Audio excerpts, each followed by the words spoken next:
I've put together approximately 35, maybe 37 videotapes, and all the information comes from a book dictated to me by God as his righteous servant, a man described in Isaiah 53, and the man described in chapter 11 of Isaiah, the descendant of David, the twig from a shoot that grows out of the stump of Jesse, and it is a stump because of the vanished and felled ancestral tree of the kings of Judah, the line of Jesus. He cannot be the man of chapter 11. He's not the anointed one. He's not son of David. None of that's true. The other book, that book is called Isaiah 53 in the Day of the Lord. And there's about 3 chapters in those particular videotapes that come from the second book that we wrote not too long ago. He dictated to me. It's the story of my life. It's to show you how I fit the verses of Isaiah 53 with regard primarily to suffering, familiar with disease. So that would be wounded, and as it turns out, cancer.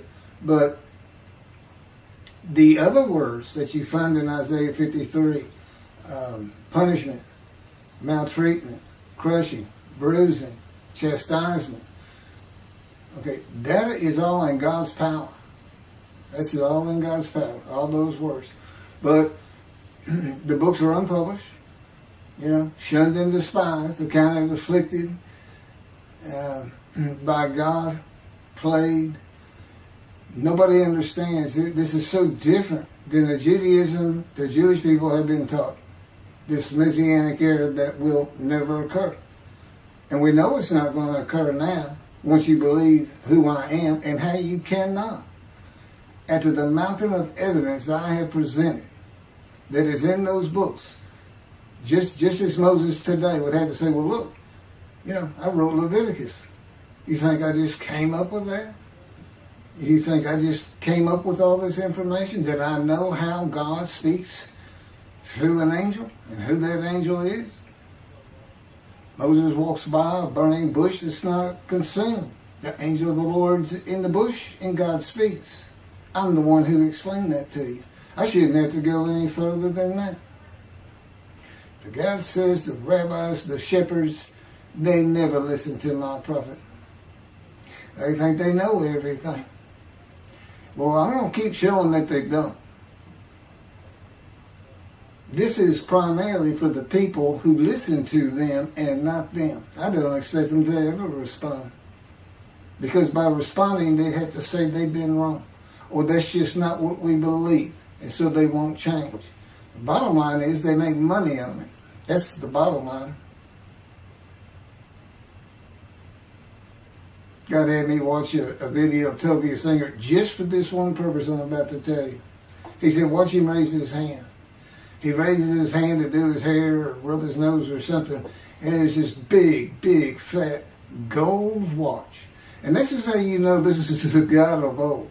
He said, look at that. Look at that.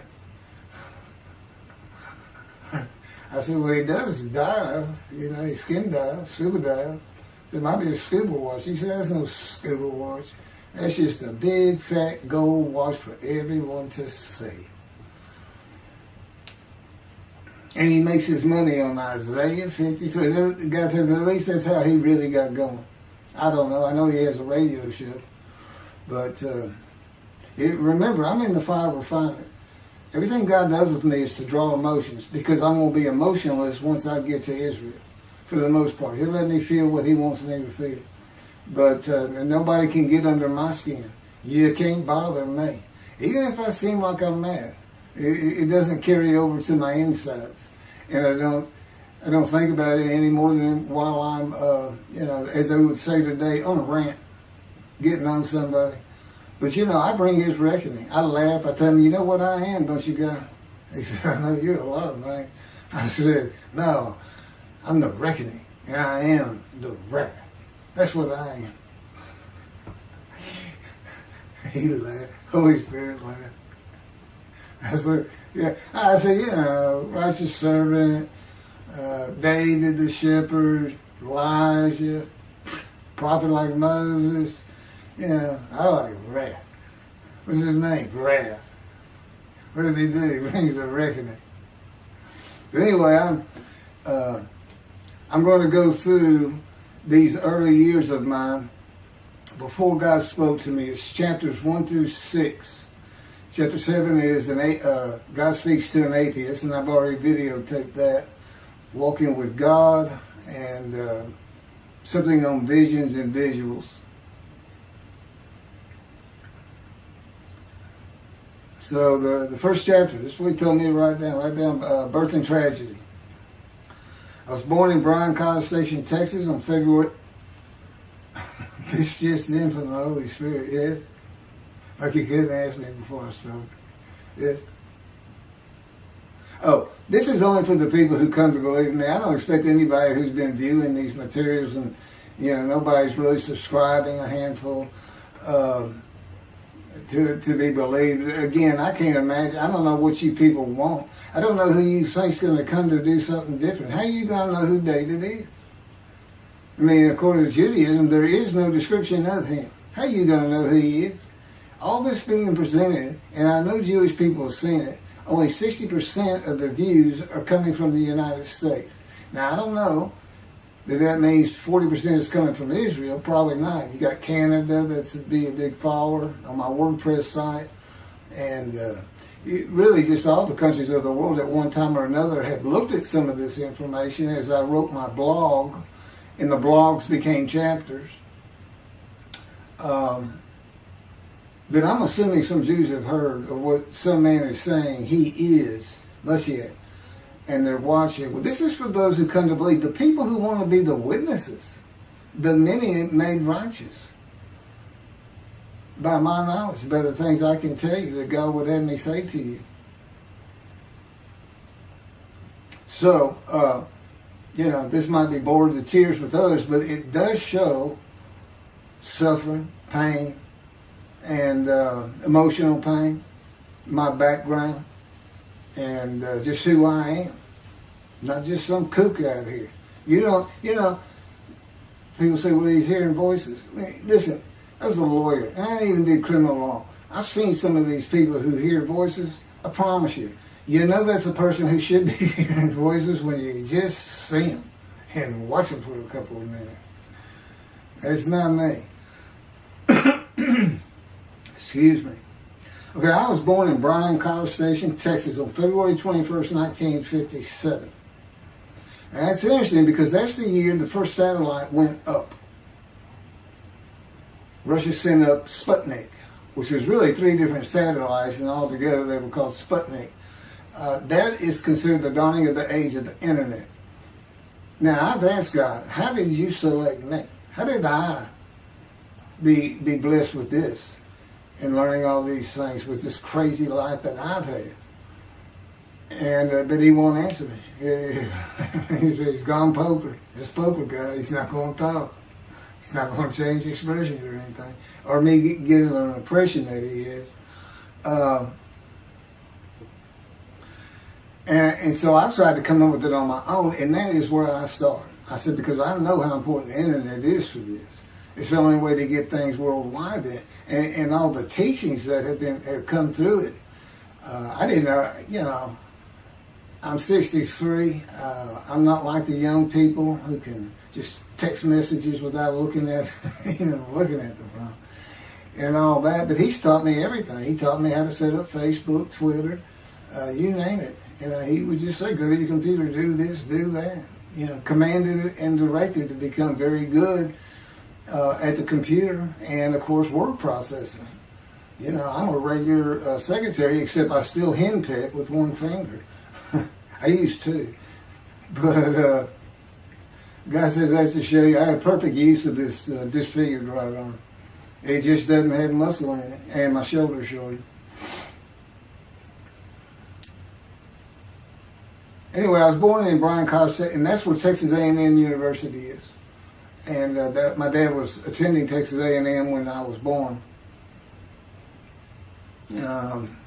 I graduated from there 22 years later, which is a story in and of itself. So I was born premature in the 7th month of my mom's pregnancy. I was born in February, and there were many complications. My parents were told I would not make it through the night, and they should just take me home. Mind you, this is 63 years ago. The biggest problem was that my insides had not fully formed, and it was impossible for me to take milk. Mammy, my great-grandmother, told my parents, boil rice. Feed him the rice water. It's got all kinds of nutrients and minerals in it. Dad says he threw out a mountain of rice those first few months. And it would not be my last encounter with death. So my dad graduated and we moved to Metairie, Louisiana. And his first job is an oil and gas geologist. He looks for oil and tries to sell deals to people who can raise money to drill. He gets money up front and a percentage of production once they get their money back. That's what he's done his whole life. And I became, as a lawyer, I became board certified specialist in oil, gas, and mineral law because I had found it so interesting. As a young boy, I became interested. But he rarely had time for us. The other part, I said, okay, well, I was born when the dawning of the internet, so he's got a selection process for 57. And I come from a dysfunctional family. Lots of drinkers, lots of fighters. And on my mom, her grandfather committed suicide. It's tragedy. Birth and tragedy. In the Great Depression, he lost everything. He owned land in what is now downtown Dallas. But then when she was about 4 or 5, her mother went down to the Market Square in Crockett, Texas, small East Texas town. Everybody has their courthouse in the center of town, and there's streets on either side with stores. She went to the hardware store and purchased rat poison. She hadn't gotten hardly out the door when she opened it and took it herself. Died right there on Main Street in the middle of the day in a little small town. I don't know how long that would have been. My mom's 85 or 6. She was 4 or 5. Almost 80 years ago. So I'm sure it was quite an event. And her dad took her and her sister. Her sister's about 2 years older, to Metairie, and not Metairie, to someplace in Louisiana. But could have been Baton Rouge. And her father became a elevator operator. And you can still find this in Houston. When I was at law school, I went to law school downtown Houston, but South Texas College of Law. And at the courthouse, they would have somebody sitting in there on a little stool and with a lever and take you up or down, take everybody up or down. With all the lawyers coming in for the court cases, it was packed. I'm sure they've done away with it by now. But that's what he did. And they found him one day or night. He had taken out a pistol, he shot himself in the head and killed himself. So now she had suicides on both sides of her family. And her father's brother took the 2 girls in. He actually adopted them. And when she was about 10 or so, I believe, she's with him out in some shack in East Texas. And, there's not even phone in this place. And he took a shotgun, and I'm sure he'd been drinking. They were all known for it. And blew his head off right in front of her. I mean, that's all the circumstances I know about it. It doesn't sound like a good scene at all, but it scarred her for life. Okay, we've been taking care of her from the get-go. My father amazes me to no end. What he has done to care for her. See, they knew that was his sweetheart. Eventually, now at 10 years old, that's who he married. And they're both from Crockett, Texas. Small town people. I still take care of them. They've taken care of me for 10 years. God took me from society. He made me quit law. terminate my law license in Hawaii and Texas, and took me into poverty. I've been in poverty for 13 years until I just now filed for Social Security early. But I give them more than 90% of it to make up for everything they've given me for 13 years. While I'm in God's fire of refinement, learning everything I need to know. And I have learned much. There ain't any question.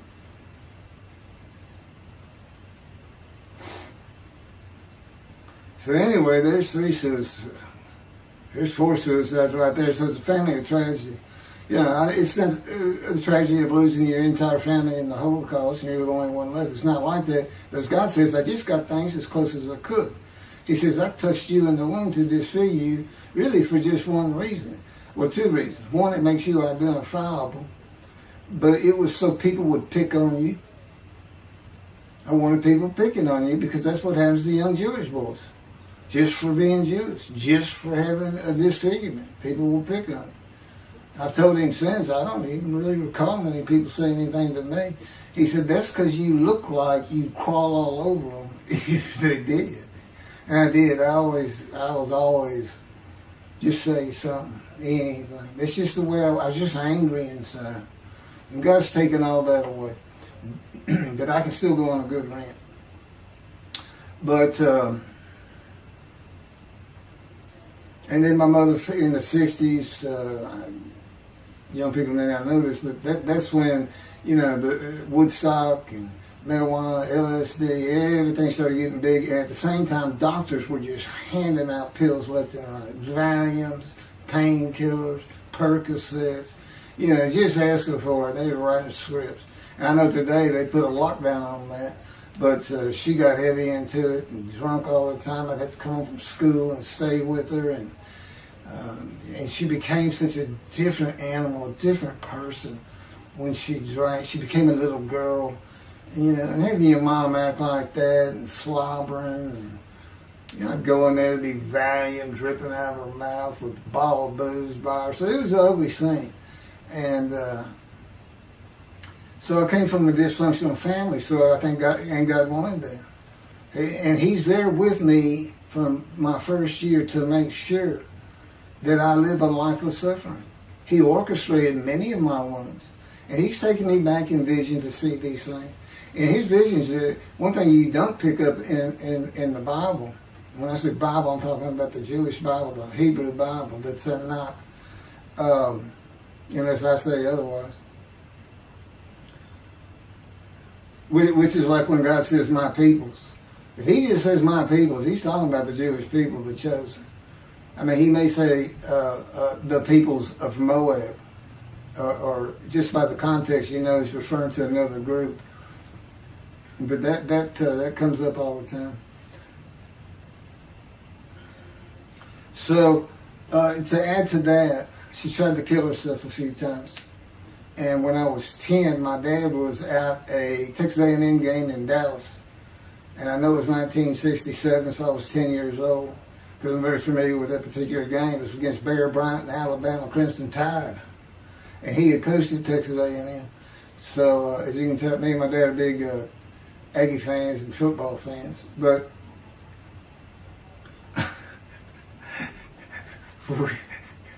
I had been assured we'll be able to see those games in Israel. Somehow it might be technically. He said, we'll get it. That's the Holy Spirit. We'll get it. I said, he's so funny. I don't know where my sister and brother were, but I heard some noise and I went down. It was about 1 or 2 in the morning, and our stairs curved, and there was a little bay window cut out, and I looked down out into the living room, and she's laying newspapers out. And I just sat there watching. I didn't know what to do. And she got down that paper and took out a butcher knife, not a razor blade, a butcher knife, and opened her wrist up. And this happened again years later when I was in high school. She opened her elbow up, and that was god-awful. I don't know how. But before she bled out, my dad opened that door. I sometimes think she knew he was going to be there soon, would probably save her. But it didn't look good, and I hated myself for not doing something. Maybe that's why I was so angry. Anyway, because I didn't do anything, I just sat there. I couldn't move. I don't know. I don't even know what I was really thinking, really. But I can't. What it did is it told me how much her uncle blowing his head off must have done to her. That must have, it really hit you. I had nightmares my whole life, but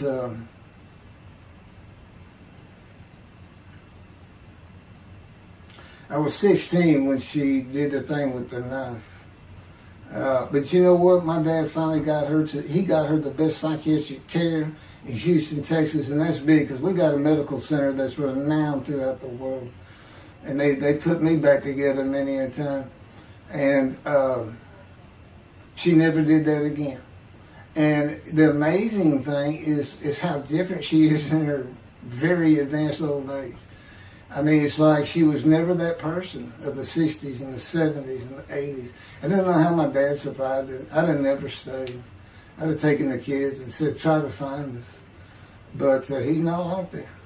I've never seen two people who love each other so much. It's crazy.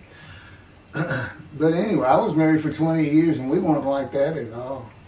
We finally divorced for irreconcilable differences.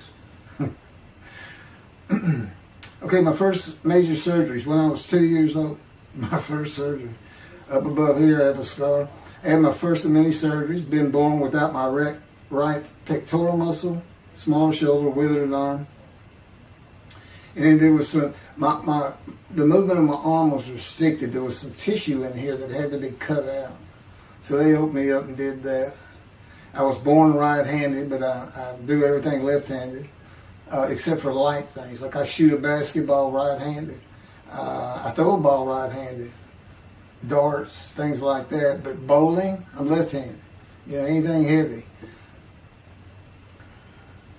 And I was quite an athlete. If I'd had two good arms, I'd have probably been on scholarship. I was already offered a partial scholarship at a small school for track, even with this bad arm. But I just didn't have the fast start. You got to have two strong arms just pushing out in front of you. But I was some kind of quick and fast. So we moved back to Houston, to a place called West University, a suburb. And this little story, I don't even like telling it, but God tells me I have to. And he had something to do with it, but I'm not going to go into that part of it. So anyway, I had decided when I was in the second grade, I was tired of school, didn't want to go anymore. I don't exactly know why. I just know I said, that's it, and I'm not going. Dad came to get me up and take me to school until I'm not going. And it was on. He was going to get me there. It took him about an hour to get me to the car. Fighting and screaming and running around and hiding, getting under bed. You name it, I was doing it. And but anyway, he finally gets me to the school, but he's too tired. He wasn't even going to try to get me out of the car by himself. So he get out and he goes and gets the principal. Now, my dad's about 6'2", but he's real slim. And but he comes out with his principal who's taller than he is, and he's a hefty guy. He's burly. Anyway, so they come, they said, get out of the car. I said, I'm not getting out of the car. I'd already locked the doors. And only the two front doors were locked, and it was those locks that you pull up and push down. So my dad used the key, and he popped that lock up, and I slammed it back down. Said, I'm not going to school, I told you. He throws some keys. They start throwing the keys at one another over the roof. The principal was trying the same thing, and I'm slamming his door. I'm leaping across the car. Man, I don't know how long I went, but they finally, in 5 minutes maybe, seemed like an eternity. I was terrorized. That's the way I look at it. Anyway, the principal got it open. And I saw that door open, and I got back on the far other side of by the steering wheel with my back against that door. And I curled up like a ball, had my knees on my chest, and he reached in to get me, and I unleashed on him, kicking him in the face with everything I had. It broke his glasses, and his orbital bone got shattered. So, That wasn't my first principal either. There's another one. So, but anyway, so they carried me in, and it was very embarrassing. I was crying. But again, funny thing, nobody, because I stayed with this same group for 9 years, going to West University and the junior high there that you go to. Nobody ever said anything to me about it. And I knew some of those kids that were in that class.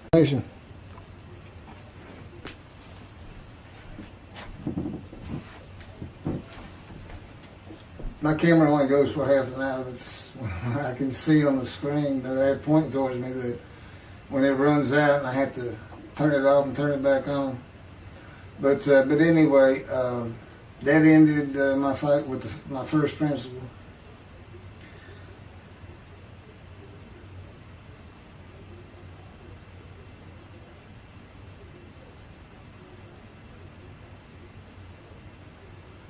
Yeah, here it is right here. I just got to help me put these together.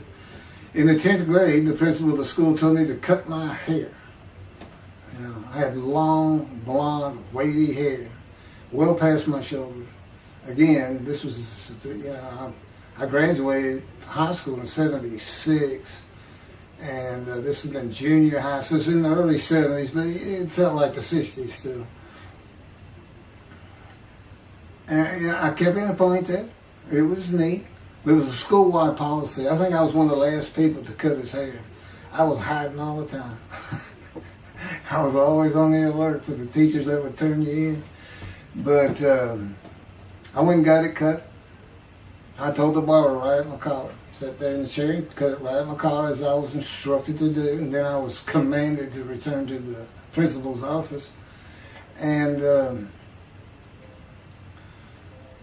so I presented myself to him. I sat down in the chair in his office, and he gets up, walks behind me, and grabbed me by my hair, back of my head, and jerked my head back fast. And said, "It's still over your collar." Now, I don't know if I did a backflip out of that thing. I can't really recall. But what I do recall is it took 3 people to get me off of him. And I was permanently expelled from school, which ended up me leaving home. It wasn't a runaway. I'm just out of here. I'm tired of everything and everybody. I ain't going to school ever again. Hate school, always have. That was me. Yeah, they had to pull me off of him. I understand through a friend of mine, he said, my brother went to that school. He had some stories about that guy. I told the guy, I said, it wasn't me. It said him. Second major surgery came when I was 12 years old to try and repair my right knee and just below it. I was running full speed in a field. High grass and weeds with a family dog. And God says he had something to do with what the dog did. For no apparent reason, just suddenly he was running at my side. And he just bolted, he just stopped going straight, took a hard left and went right between my legs. I go sailing in the air and I came down on my knees, except my right knee came down on a broken Coke bottle, Coca-Cola. And they used some thick glass back then. It was stuck nose down, way down. It was all broken up, but it was the bottom all jagged that my knee just... they said it went to the other side of your knee. They said, you got that whole field in your knee. But when I got to the hospital, I sat there for a long time. The first doctor that came in just told my mom, right in front of me, I'm in the room, he said, I can't repair that. It's not repairable. We want to take it off. We can't use it. And I already knew that because as I started screaming and yelling for my dad, he finally came back. This field was behind our house. There was a chain link fence, and then the field. My dad finally heard me. He got over. He saw the blood, and so all of a sudden he's scared to death. I'm going into shock, and he got me to put my arm around his neck, and he said, "Can you walk on it?" And I tried, and it just collapsed. It was useless. It was awful. And then I had to climb over that fence, and my mom was going crazy and screaming and crying. And he had to go take care of her. I'm sitting in his bathroom with my leg all opened up, and I'm just getting sicker and sicker, nauseated, scared. I was a cripple. And but anyway, they get me down to the hospital. And this, like I said, the first doctors were just like, we don't know what to do. And just right then, and God says he knew he was going to be there. This doctor walks by, and my mom recognizes him. And she goes, Dr. Kane. And she runs out the door. Well, this is Dr. Kane. Her mammy that I mentioned earlier, in her old age, very old, maybe been in her 90s, I don't know, late 80s, but living with her sister, broke her hip. And this doctor repaired it. This is a long time ago, people. Repaired it, and she actually walked again with a walker. I remember. But that's who this doctor was. And she said, my son, they're going to take his leg off. You've got to come look at it. And this Dr. Kane actually became the medical doctor for the Houston Oilers. He repaired many in the before and after me. I guess that's what he specialized in. But he was there at the hospital just to do rounds. He wasn't dressed for surgery or anything. But he came in that room, and I mean, he was livid when he looked at my knee and knew how I'd been there for like 5 hours at this time. And he just started barking orders about getting me prepped for surgery, and he takes off to go get prepped. And they literally ran me down to surgery in a gurney. I mean, they were trying. This kind of fear he put in everybody. Anyway, I was in the hospital for weeks, and I woke up with my leg. I was glad of that. But I had a cast from my hip to my ankle. And he told me, when I finally was being released, he said, if you put any weight on that leg, you'll never walk again. So, I can't remember, 6 weeks. I don't know how long it was that I had that cast on. It wasn't my first cast, it wasn't my last. Or maybe it was my first, but it wasn't my last. That's another story. We're not getting very far. There's 6 chapters. I'm barely getting through the first one. But what I'll do is I'll just do 6, just like I did with Isaiah 53. I did 6 or 7 videos, 7 I think. But then I joined them all together and put it as one video, the definitive commentary of Isaiah 53, which comes straight from God, by the way. I mean, you can contest what I'm saying all you want, but it makes perfect sense. For the first time, Isaiah 53 is explained. Now, how did I become the smartest religious Jew in the world who can see that?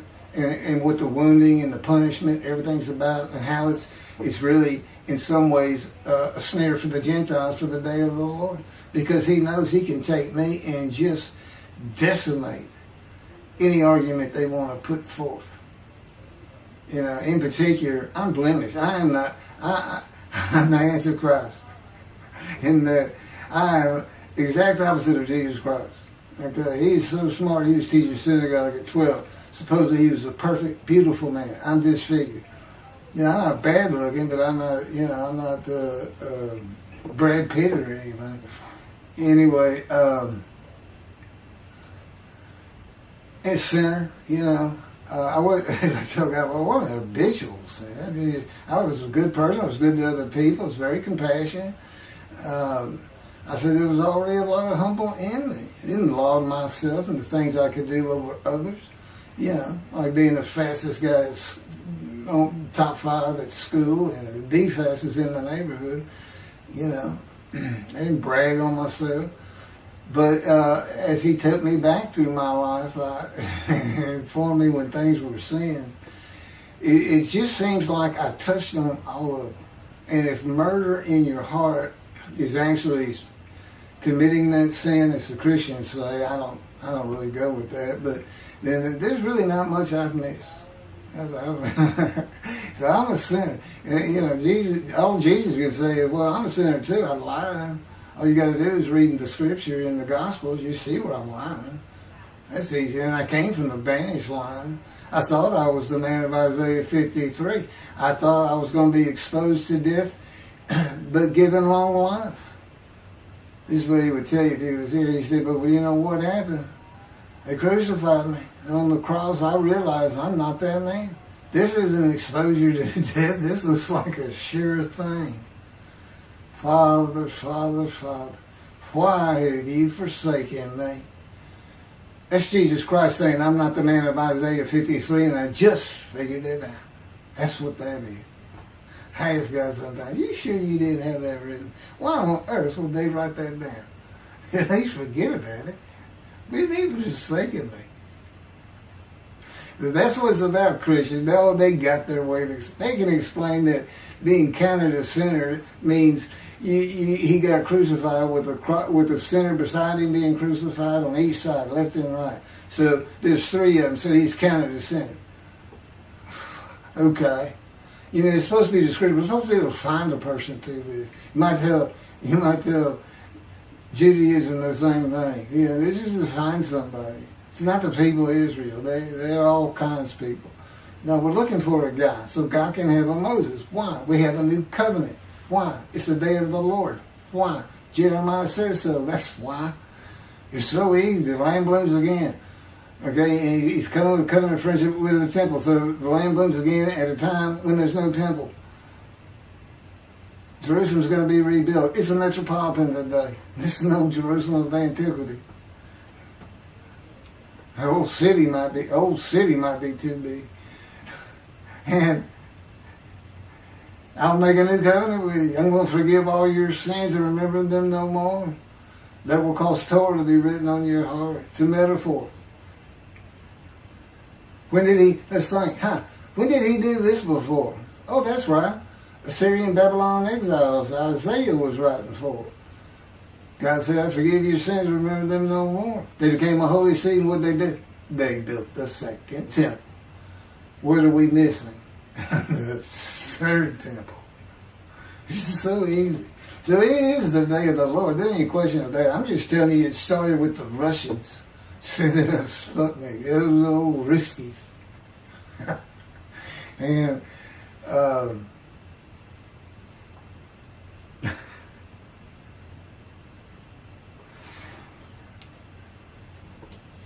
and he's bringing the covenant, but he's got to have a Moses. He said himself a prophet like Moses. So he's saying it's Joshua. No, it's not. God needs him today, the day of the Lord. And guess what? He gives us a description of him. He knows this is a time of secularism, reliance on science and medicine and doctors. And you got so many more people who the only book out there is not the Hebrew Bible. There's a lot more books than that. You know, there's all kinds of distractions, television, cell phones, computers. You know, back then, you know, you just sat around and said, what do you think God's doing? I don't know. Wish he'd send some rain. You know, it was just, I said it's easier to get them back then. But here it is. It's here. And God said, you see why I put shunned and despised in there? Because for a while I said, God, you know, this is before we really got the books done and everything. I said, I'm just sitting in a room. I can't really tell anybody shunned and despising me. Counting me plagued, afflicted, and by God, and everything else. He said, well, how you feel now that we've been putting all this on the internet and everything? I said, I feel shunned and despised. Yeah. I can tell they know. There's no question this ain't gotten back to those two. I said, you keep attacking them like this and I'll be certainly sure, just in case I'm wrong. But, because he won't actually tell me, he won't tell me anything, this is a rule of thumb, he won't tell me anything that I cannot find out or become knowledgeable on or informed on of my own, which means about nothing because we're in a room all the time. The adjunct of the Holy of Holies, what I call it. I live in the, I'm like the priest who can, the only person who could go into the Holy of Holies was the high priest. And that's what I'm like. As a matter of fact, God had me write down, just as he had David write down, a new Psalm, 151, where God said, and it's on a video, where God is speaking. Where the Lord came to me and God said, quote, and within that, he says that he declared me. We actually used the psalm where he declares it for David. He declared me an eternal priest in the order of Melchizedek and King David. and a rightful king, small k, and a rightful king. And he also declared, I'm the righteous servant. I mean, that's God talking. I mean, he's using it. When he dictated to me, it wasn't, to be written in my personality. That's him. That's him doing a new song. So, because he does that. Even in the writings, the person doing the writing, whatever prophet it was, or Moses, or David, if he wrote Samuel 2 and Kings 1 until he died. As I said, God says, just assume the central character is the one I had writing, because their lives change when I come to them, just like mine's changed.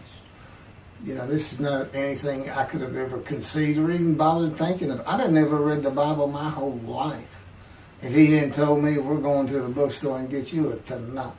That was 13 years ago. And my answer was, what's a Tanakh? I didn't know anything. And look at all this knowledge. But this is it. This is the only power he's going to use in creation. He's not going to perform miracles. He's not going to have me performing miracles. And he's not. He said, the only power I'm going to use is on you. What I can get you to do. He said, I can take a Gentile Texan and take him to Israel and get my temple built. Okay. He said, because that's what you say to God all the time. Okay. And one night, I hadn't even read Isaiah 53. He didn't come to me and just say, offer yourself for guilt. I crush you with cancer. It was me that did. That's not, I wouldn't have known what he was talking about. We finally get to Isaiah a couple of years later. He said, Keith, read Isaiah 53. I said, okay. And so I read it. I said, okay, finish it. He said, who do you think that is? I said, I have no idea. I can barely read it. I don't know what it's saying. I said, I think these two verses ought to be up here. I said, you sure nobody messed with this thing? He said, nobody messed with it. It's just how I had Isaiah write it. He said, that's you. I said, oh, okay. And I couldn't help myself. Good luck convincing anybody. I can't even tell what it's saying. He said, before we get done with it, and he's right. I've been over that thing so many times. From my original version of Isaiah 53 that he dictated, or told me how to put together, but every sentence, every word is his. We've changed it up and added things. I've learned things. Like I didn't know about the test of devotion. I didn't know why the angel was leaving early in Malachi 3, but I do now. And all that would cause an amendment to my midrash on Isaiah 53. And, the book has me, these are all on videotapes now, me and Rashi. Rashi, the first one to come up with this is Israel. And, I look at his answers and I just shake my head sometimes. You should see his answer in Malachi 3 for the angel of the covenant that you desire. There's only a covenant of friendship and the covenant of Jeremiah. And this is his answer. It's midrash, so he just takes a section of the angel is on the way, and it just says the angel of the covenant. And his commentary is the angel that avenges the revenge of the covenant. I said, what does that mean? What was he talking about? I said, God's being funny. He said, I don't know. I said, you too know. He said, well, I'm not telling you. So, God likes to feel as though he's laughing. He doesn't actually laugh. He sends me a perception that he does. Or he uses me to laugh. I've mentioned that in a video. Because he can't. Well, he controls my words. I learned that in walking with him. Just one day, I'm talking out loud as we go. I'm discussing man and divine beings as though I had a sermon I was giving or a speech to somebody or a seminar. And I'm rolling, and I can tell he is really making this thing rock. He's taking me from here to here to here, and we're going. And I'm going. And all of a sudden, I use a word or a couple words that I simply don't use. And they're not what my mind was even thinking of. They just came out. And I just stopped. I said, did you do that? I didn't even say, hey, did you just make me say these two words? Because I knew he knew. I said, did you do that? He said, I did. Like he was almost indignant. I did. I said, okay. But anyway, that's where it all started. Now I know. Okay, guess who that is? That's the Holy Spirit. Using me. He doesn't sound like that. But he'll use words like that. Said he's getting bored. They like to cut. Let me just say this. This is part of God you don't know. And it's not all the time. Just some of the times we do tend to get kind of silly in here. But, they do things after a while. I'm like, so I feel like a kindergarten teacher, and I got two of those kids that you just shake your head at. She said, this is a handful. These two are nothing but trouble. Always fooling around, looking for a laugh. And the Spirit's always working in heaven, death, God laugh, as it were. Again, he doesn't actually laugh. It's a perception that's his emotion. If God has any emotions left, because worrying about other people's pain is not one of them. He made that clear to me. I don't care about your pain. And just saying it makes you mad. He says, see him drawing anger. And he'll do stuff so many times over and over. He says, it's easy because now it irritates the fire out of it. He just started. I said, how do y'all keep doing the same stuff?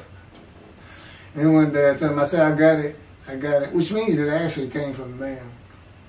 I got it. You never grew up. You never got sent to your room. You never had to climb that mountain to achieve something. Put yourself out there. Nobody's ever whooped you. He said it. I said, that's what it is. You never grew up. That's what it is. Yeah, I'm dealing with the child God. That's what I'm dealing with. That was my argument. And then he came down as mean, very serious, mature guy. And I didn't bring that argument up anymore. But that's how it gets with me sometimes. It's an incredible lie. For me, I'm not going to get to him. I guess I'm at the end. I'm getting close to when I got shot. I thought that was a new chapter. Oh, it's not. Well, I'm going to put it, this is getting long. Anything over half an hour, we try to stop. Now, my Isaiah 53 is 5 hours. But, you don't have to watch it all at one time, of course. He doesn't hardly let me watch them. Yeah, I don't even watch them before they get posted. He said, no, you watch it later. Because it comes on my TV that he got me. And I didn't know at the time it was going to be, that he was serious about doing videos. And I certainly didn't know about making it a backdrop. He decides everything. He tells me when to eat, when to get up. I don't sleep hardly at all, 2 or 3 hours a night, and sometimes less, and take a half hour nap sometimes. But I found out I feel fresh. I don't need that much sleep. He said, well, you're not really doing anything. Why do you need a lot of sleep? And see, that used to make me mad. Now I just laugh at it. Thank you very much for listening. I'll pick this back up on another video, and eventually I'll put these first 6 chapters, just like I did Isaiah 53, because it's a book that he dictated to me. I can't get it published. I'm going to put it on YouTube. That's why I'm reading this. And as I said, if you don't want to listen to it, don't listen to it. But the information that's in these books and in those videos is, that's my proof. And quite frankly, God says if that's not enough for them, well, that's just too bad. Utter destruction is what they end up getting. They better learn how to listen to the prophet. See, it's no different than the people back then. You'll say, well, why didn't they listen to Isaiah? Why didn't they listen to Ezekiel? Why didn't they? They laughed at Ezekiel. That's what Rashi says in his commentary. I didn't know it was laughing at him, but they just ignored him. Everybody thinks they know it. But in any event, I do know there's one chapter we haven't put in there, and that is recognizing a prophet in the Talmud. It says Moses vouched for Joshua, so he didn't have to be tested.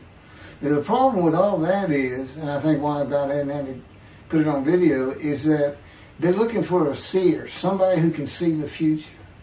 But see, that's antiquity. I mean, that's not what you're looking for today. Moses wasn't a seer. And none of the prophets were seers. They just wrote down what God told them to write down. God's the prophet. Is the one making prophecy. And what he does, he doesn't actually just, quote, see the future. He walks it through. He says, okay, right here is when they're going to send up a satellite. This is where humanity will be at that time. He can walk it through in his mind. As I mentioned, his eyes, he doesn't have them. It's just his absolute knowledge of all things. He can form a picture of this room. Me, it's in here. He knows every atom of my body. And it's like he does a vision for himself, a visualization. It's what I call when they put pictures in my mind. He says, and he puts it into the spirit's mind. And they're both within me. You know, the big cloud that just came down. If you're sitting in a room with me, it envelops you. But it engulfs me, it goes through me. My little spirit cloud becomes part of the big cloud. That's why God is in his spirit. Here's the elements of spirit, and here's the elements of God's presence, his mind. Two clouds, they just come together. They can be together. Okay, but God's still one. He created the other cloud. And then in this room, filled with them, my little spirit is like a little cloud that just came in and part of it. That's who I am. That's a man in divine beings.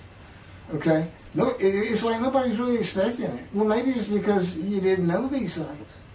And now I get the feeling shunned. Shunned means I'm not looking at that. It sounds like a kook.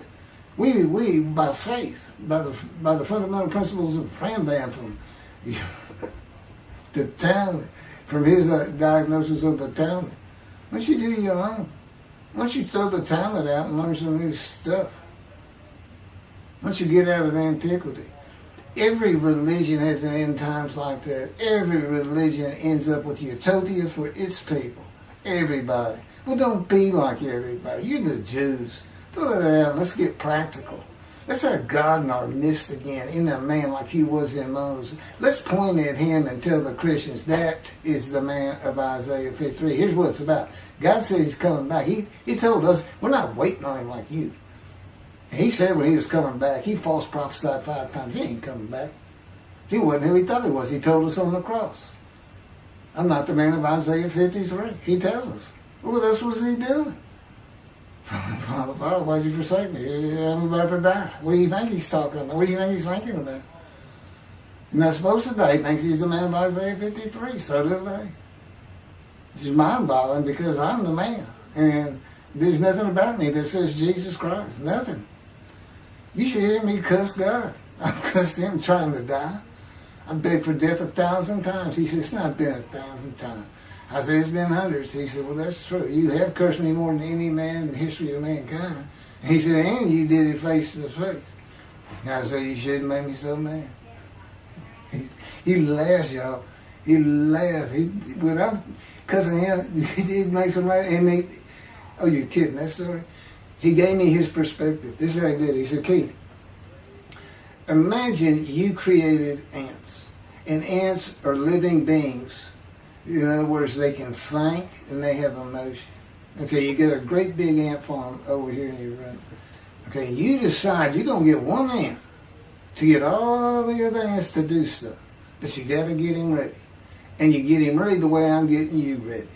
Now, he's mad at you. Right? I said, yes. Yes.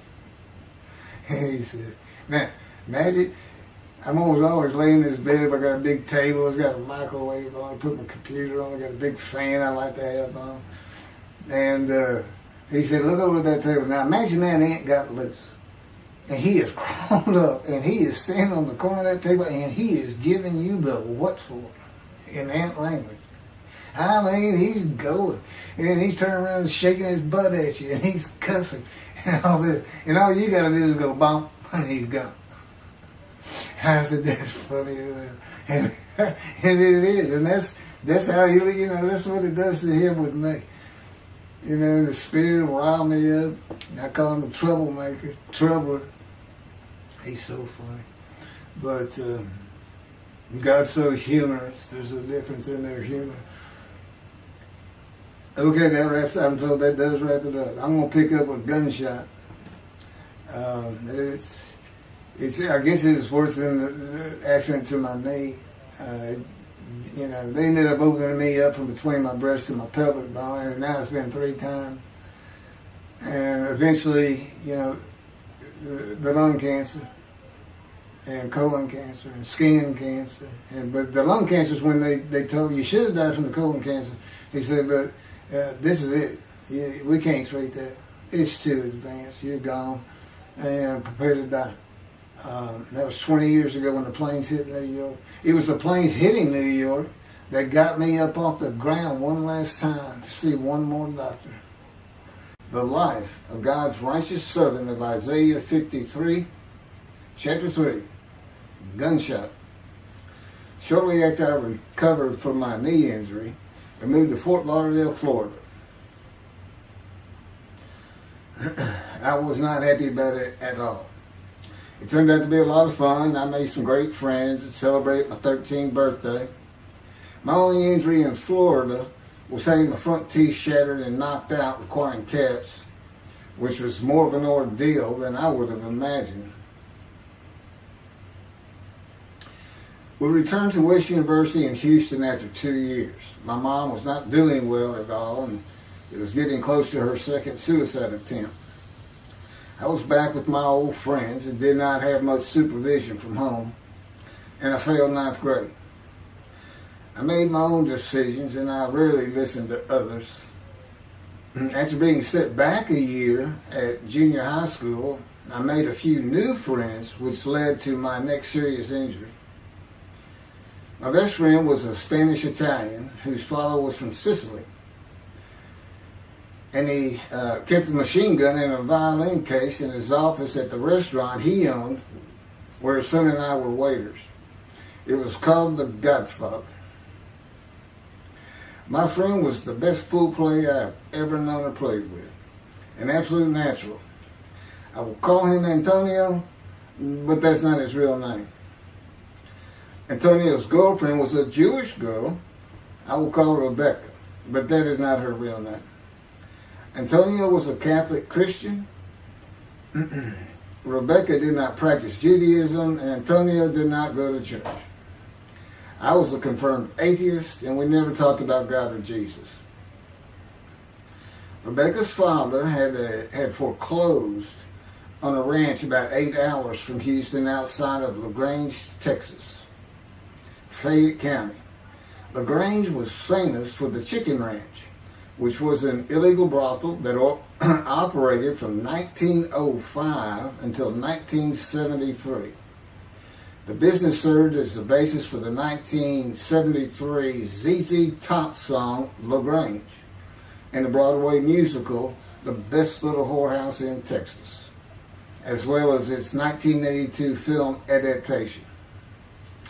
T.J. Flourney was known as the meanest sheriff in Texas.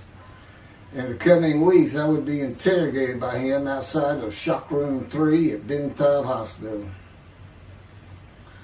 in Houston. This is an excerpt about him from an internet article. It was the most one-sided Texas battle since the Alamo, as 100 citizens watched disbelievingly in the dusty little town of LaGrange, their beefy sheriff, T.J. Flourney, reached into a black 1975 Continental Mark IV and began to shake by his $300 suit Marvin Zindler, the star consumer crusader of Houston, Texas. That's from People, June 17th. Next, the sheriff tore off Zindler's blue-white toupee, waved it in the air, and then finally ground the rug under his cowboy boots. Behind Flourney's fury was the fact that on Zindler's last assignment in LaGrange 18 months before, he had filmed an expose which resulted in the closing of a critical part of the local economy, the Chicken Ranch, a legendary body house. Antonio, Rebecca, and I first went up to the ranch in the summer of 1975. There was a small ranch house and small lakes with horses roaming around loosened pastures. We decided it'd be fun to try and catch one of those horses and go riding. The next time they went to the ranch house was in Rebecca's father's Mercedes-Benz. Two-door convertible Mercedes-Benz. I sat on the hood of that Benz with a lariat while she tore through fields trying to run down a horse for me to rope. The horses could turn too fast, and we never got close enough for me to rope one. What we could and did do on the next trip was bring guns. A 30-30 rifle, shotgun, and two 22 caliber pistols with holsters. As a backdrop, Antonio and Rebecca had broken up as boyfriend and girlfriend, and her attention had turned to me. I did not believe that caused any friction between Antonio and me, but it should have. It did not seem to be a source of animosity of Antonio towards me in any event. On October 5, 1975, we were all back at the ranch having a great time. Tony and I were shooting at cans with our pistols and practicing a quick draw from the holsters. We were standing shoulder to shoulder, about 3 feet apart, and he was a little forward of me. Rebecca came up behind us, between us, and said she wanted to shoot. Antonio passed his gun to her, and it fired when it was going by me. The bullet went on a straight line through my bladder, intestines, and colon from the front right and lodged in the back of my left buttock in my backside. I could see the trajectory in my mind. I fell to the ground, and Antonio fell on top of me, rolling me over and over. I think he was looking for an exit of the bullet. I told him to get me to a car and get to a hospital. Felt like Babe Ruth had swung a bat up between my legs. I never once thought of God. On a big ranch, there are several gates for different sections of land and different purposes, usually with chains and a lock. When we got to the first one, I told Antonio, drive through it. I told him to ram it. I knew I was dying, and all I could think of was, you have got to hurry. I didn't panic, but I had never been so afraid and had never felt fear like that again to this day. Sometimes I think I have forgiven Antonio for accidentally shooting me, but I have not and cannot forgive him for stopping at those gates. I'm still mad about it. I was seriously angry at him. We got to the LaGrange Hospital before noon on a Sunday. They had to call the doctor to come in. I asked the nurse for something for pain, and she told me my vital signs were too low. That if she gave me a shot of morphine, I'd drop dead right there. It would kill me. No pain medication. The doctor came and looked at me and said there's nothing they could do there. He told me they were getting an ambulance to take me to Houston, Ben Taub Hospital, where they operated on gunshot victims all weekend long and do to this day. It's a trauma hospital. Many young doctors from Baylor University, all around the state. It's the high desirable place to be because you're cutting all. If you want to be a surgeon, you're cutting all day long. I knew one thing with the certainty. I could not pass out or fall asleep. If I did, I would not come back. In an ambulance, I talked and talked to two fellas that were tending to me, as much as anything to stay awake. I asked them such things as what it was like to be married, graduate high school, have a career job, but my mind repeated over and over, you have got to hurry. We arrived at dusk. This happened before noon when I got shot, so now it's getting dark. When the ambulance opened, my brother jumped in to help. My mom was standing by the entrance to the shock rooms in her fur coat. She later told me that since Ben Taub was a public hospital, it might help if they thought we had money. I didn't see my dad, but my sister told me later, the whole way to the hospital, all he could say was, to God, please don't take my boy from me. I had stayed awake for some 6 to 8 hours in awful pain. They took me to shop room 3. It was filled with people giving orders and very loud. On the table, the nurse told me she had to put her finger in my bottom, which embarrassed me. And I raised up like a sit-up and saw nothing but blood rushing from my bottom onto the table.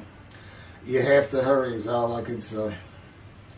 They finished prepping me for surgery and rolled me to a hall in a line of others awaiting surgery.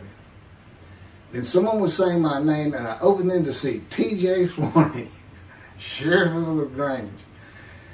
He wanted to know if I'd been shot intentionally, what we were doing at that ranch, did we have permission to be there, and et cetera, et cetera. I told him I thought it was an accident and to leave me alone. I never saw him again. I didn't have to wait long. The orderlies bypassed everyone in front of me and took me to surgery.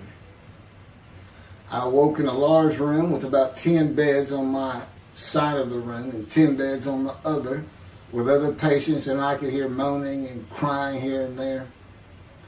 It took a few moments to remember what had happened and why I was in there. I fell back asleep, and when I awoke, my dad was telling me he would have me out of there into a private hospital as soon as possible. It was the next day when they transferred me to the Methodist Hospital in the medical center, where they had operated on my knee, and I had spent weeks there. I had a hose with a bag coming from my bladder and a colostomy, an opening called the stoma, which is your intestine on the outside of your abdomen, with a bag over it for going to the bathroom.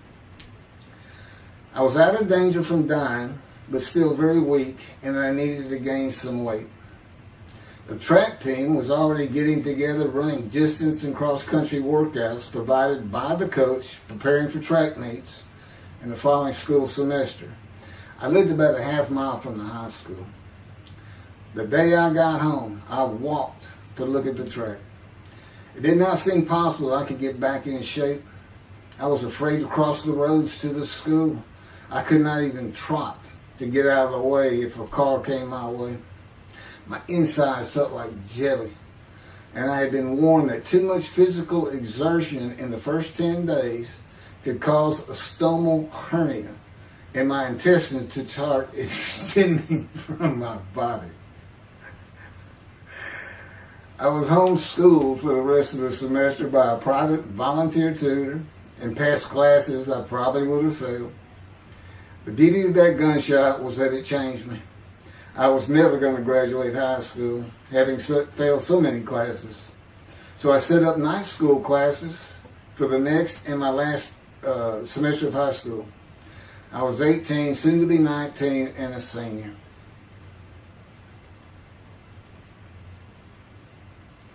Chapter 4, College and Law School. Before the summer of 1975, one of my best friends on the track team, who threw the discus and shot put in field events and was a senior, told me he wanted to do something big the coming summer before starting college at Louisiana State University, LSU. I was only a junior and I had no plans for the summer. He mentioned this to me, and I began thinking about how long it had been since I had been to Colorado. My father, who had really good years and many so-so years, depending on how the oil and gas industry was doing. And when I was in junior high school, he had sold some prospects that completed a few wells and had purchased a condominium in Pagosa Springs near Durango, Colorado. My friend's name was Keith Miller, and I called him Miller. He had given me the name of Say Babe. At one of our night track meets, I was running the 330-yard low hurdles, and the last turn was behind bleachers where the officials lost sight of us for a few moments.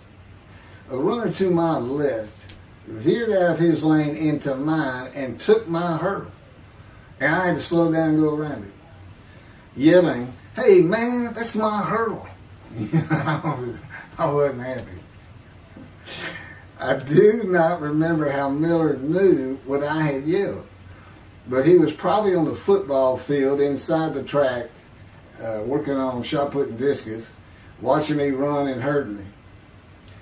I did not really know him very well at this time, other than he was a popular senior who knew everyone, in stark contrast to me.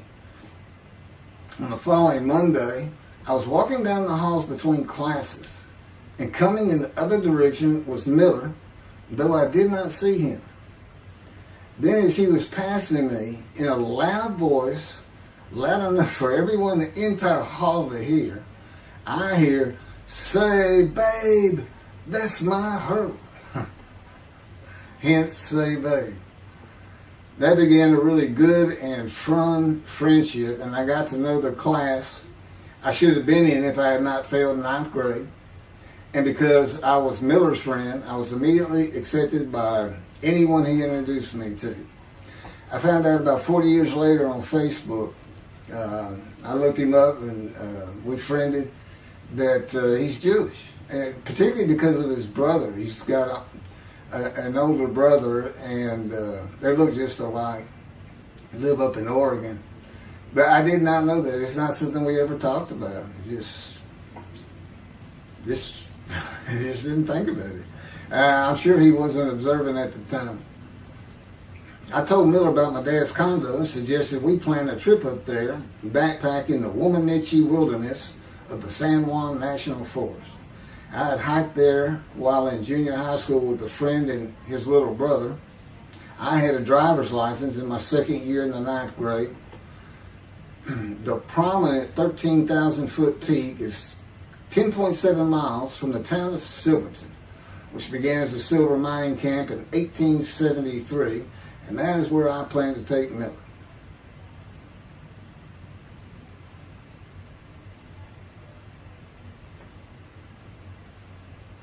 So Miller and I take off. We use his car. As I said, he was getting ready to graduate, and his dad had bought him a Toyota. I can't remember the name right now. My dad's condo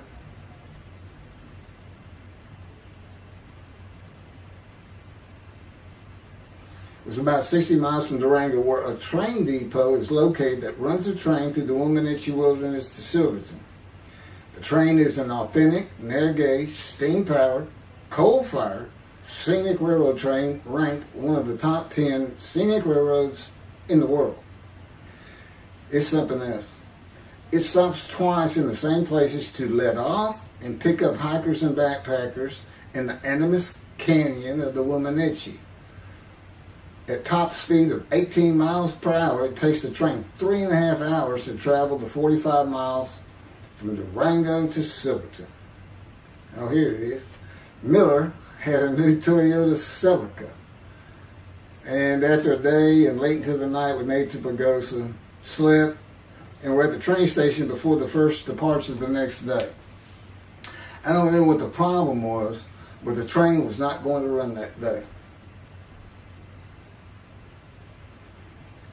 So we couldn't get to where I wanted to take him. It's just too far. We decided to get a hotel in Durango and just head down the train tracks into the wilderness and explore an area I had never seen in with the maps.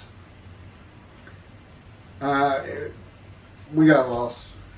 And at one point we decided, let's just put these backpacks down and you go that way and I'll go this way. Well, we did that. We met back up, and then we couldn't find our backpacks. And we did finally find them. We slept that night, and we had a big black bear episode because we had left some food out on the ground, which we shouldn't have done.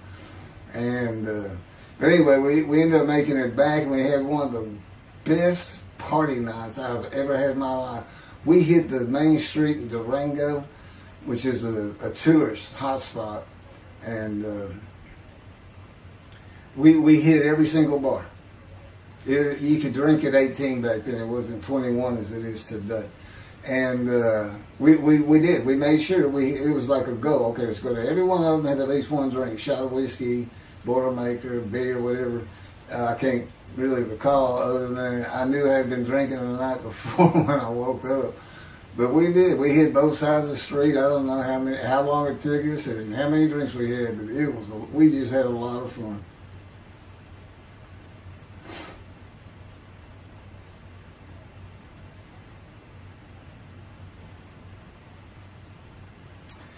Okay, I'll be coming to chapter, I guess it's 4. I don't know. I thought I was coming up to the cancer story, but this is different. This is getting into alterations while at school.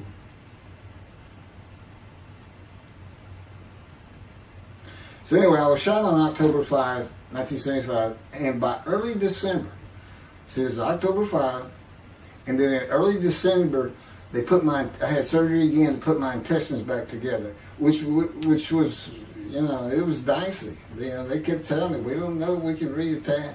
There's people like Bob Hope lived his whole life with one of these stomal deals, and it's just a horrible thing. It was successful. They put it back together, and they removed my bladder tube. The girl next door, who I had never talked to other than to say hey or hello, and who also went to high school with me, had been coming over daily, and she agreed to be my girlfriend when I asked her a few months later. I did my night school and graduated last in my class, or close to it, of over 400 people.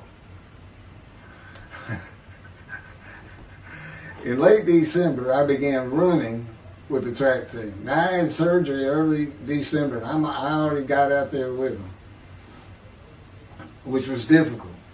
Pulling 2 tires on the cinder track. There's a rope, 2 tires, and you put a harness around your waist. I had to put mine high up on my shoulder. On the cinder track for a lap and a half, 660 yards with 2-minute intervals, 6 times was the toughest. My speed and quickness were still there, but distance running and my endurance, it took quite a while to come back. In early February, just about 3 months after being shot, I won my first 120-yard high hurdles race at a track meet that was fast enough to qualify at the upcoming district track meet for the regional track meet. Winning at the regionals would place me in the state track meet. I was fast, but my disfigured right arm really held me back. Then my heart was broken, and I cried for the first time since I was a child, best I could remember. My coach, who really liked me, he understood the effort I had put in to get back in shape. Called me to his office, and I knew something was wrong. He told me I could no longer be on the track team. I had too many semesters of school to be eligible according to the eligibility rules. It was because I had failed 9th grade.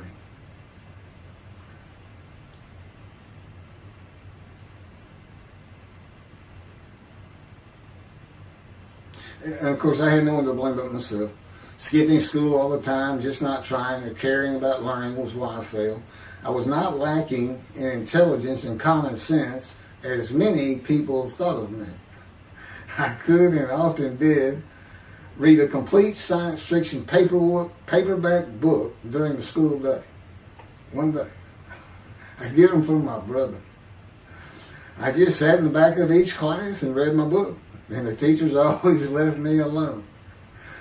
I also was suspended from school a couple of times for fighting. First fight was in the gym in the bleachers with the principal on the floor telling us the do's and don'ts for the second semester of the 10th grade. This is 2 years before I was shot.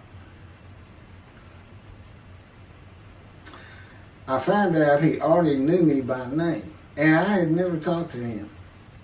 The second fight was with the same guy, but this time we took it across the street from the school. He had about 10 of his friends, and I, being pretty much a loner, I had none. They were African American, bused into school from neighborhoods far away. And I just didn't understand them, or know why they even talked to me with words I did not get, like word, or say, man, can I hold $1?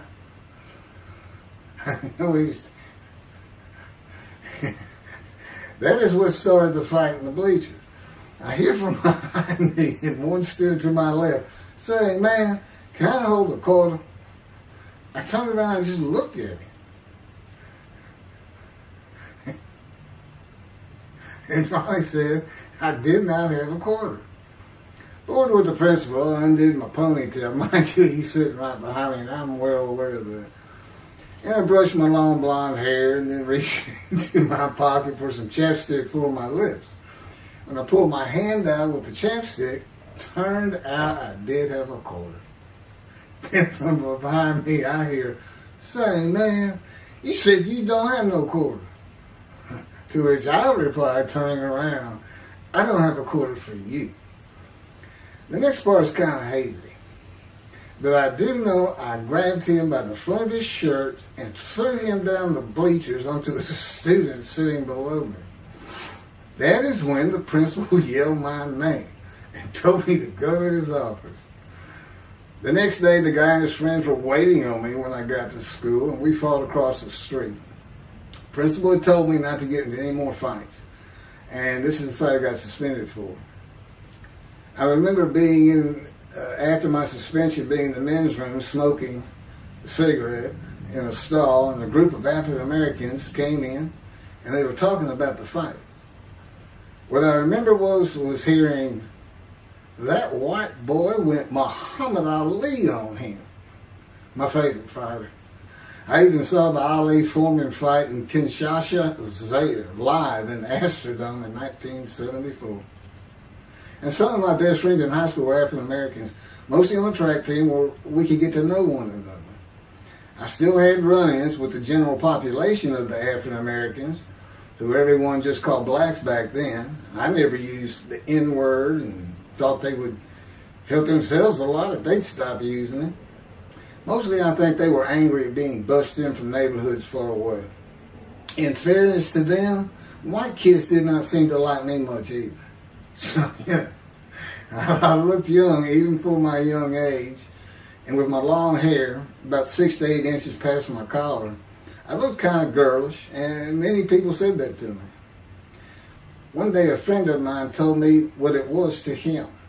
You never smile and seem to be very angry, like if someone looks at you crossways, you're going to come after them, daring them to say something, like you want to fight. My next suspension for fighting began in middle shop, and it was all my fault. There's not a big deal to that.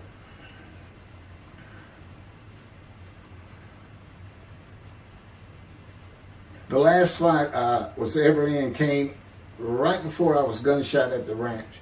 The accident really changed me and the way I looked at life. I never got in another fight after I got shot. It took some of the fire out of me. My longtime friend from junior high school and I were at Memorial Park at night and walked down a train track that ran through the woods, away from the streets and recreation areas. We went to the center of a long railroad trestle bridge that ran over a bayou to wait for a train to round the corner from either direction on a single track.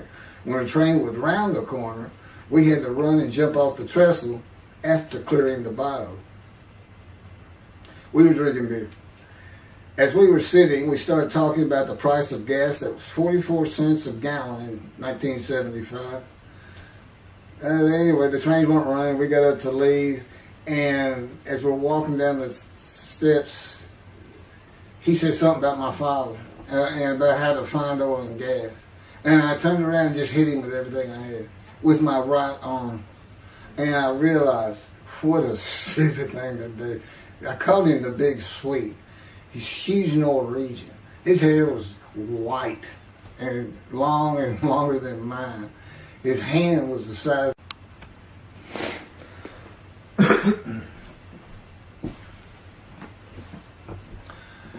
And I had nowhere to run. That was the really dumb part about it. I mean, I couldn't move. I couldn't use my quickness. I couldn't box as I had with the fellow across the street. And he just took one big swing. He's very athletic. Coaches all wanted him on the high school team, but he didn't want to. Football team.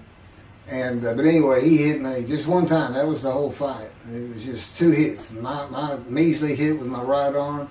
I let it fast, and I hit him where I wanted to hit him. Well, I say that. I didn't even think about it. But he just about knocked me senseless. I mean, I saw red. And So anyway, that was it for our friendship. We just, although after I got shot, he and I got back together a little bit, but by that time I had met Denise next door, and I wasn't going to be going out drinking beer at the trestle anymore. I was going to get serious, and that's when I set up my night classes and everything. The big Swede.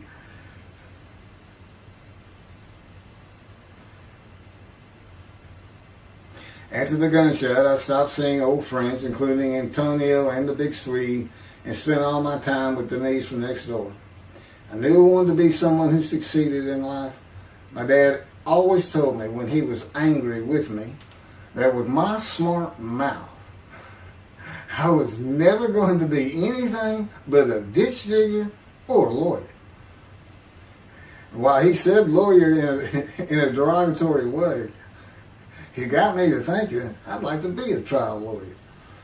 I had to get into college first, and the only school I wanted to go to was Texas A&M University. Anyone who had ever known me would tell you that I was not even close enough to being smart enough to go to any college, much less Texas A&M. I would tell you I had never applied myself to the task of learning. Texas A&M denied my application. I called them and pleaded and argued, and finally admissions said that if I came for the summer semester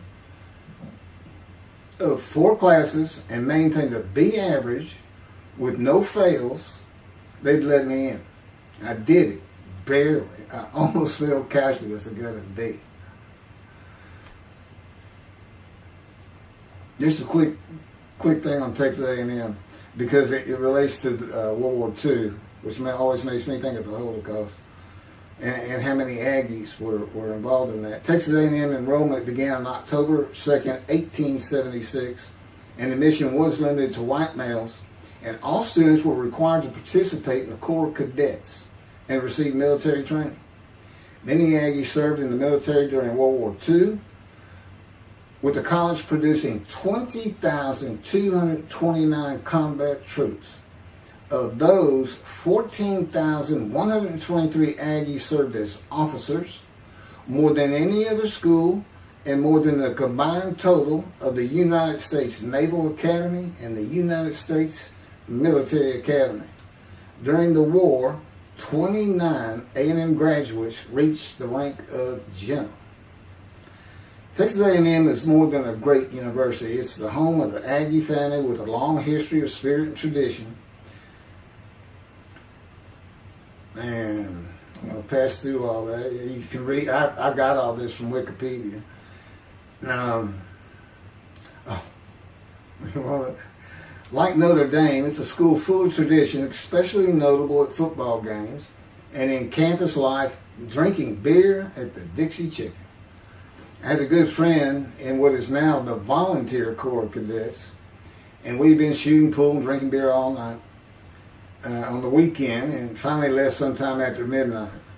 I walked my friend back to the quad, Corps Cadet Quad, a large open area where people could gather, surrounded on 4 sides by dorms for cadets only. And I dropped him off at his room. Before he shut the door, he looked at me, and not for the first time, said, "Want to race?" He's fast. We raced many times. I said, yeah. Of course, we were pretty much, we've had a lot of beer. I said, yes. And he went to the end of the hall and took off at the other end of the hall. He was fast, but I was pulling away with just a few yards to go and hit the wall before I could stop and busted my chin open. Blood's pouring out everywhere. People opening doors. Look, that's what the little guy did to the tall guy. Taller guy. I also sprained my ankle. These are my injuries at Texas A&M. I also sprained an ankle so severely playing basketball with football players that I was in a cast for 6 weeks. Those were my only injuries in the 3 years at A&M.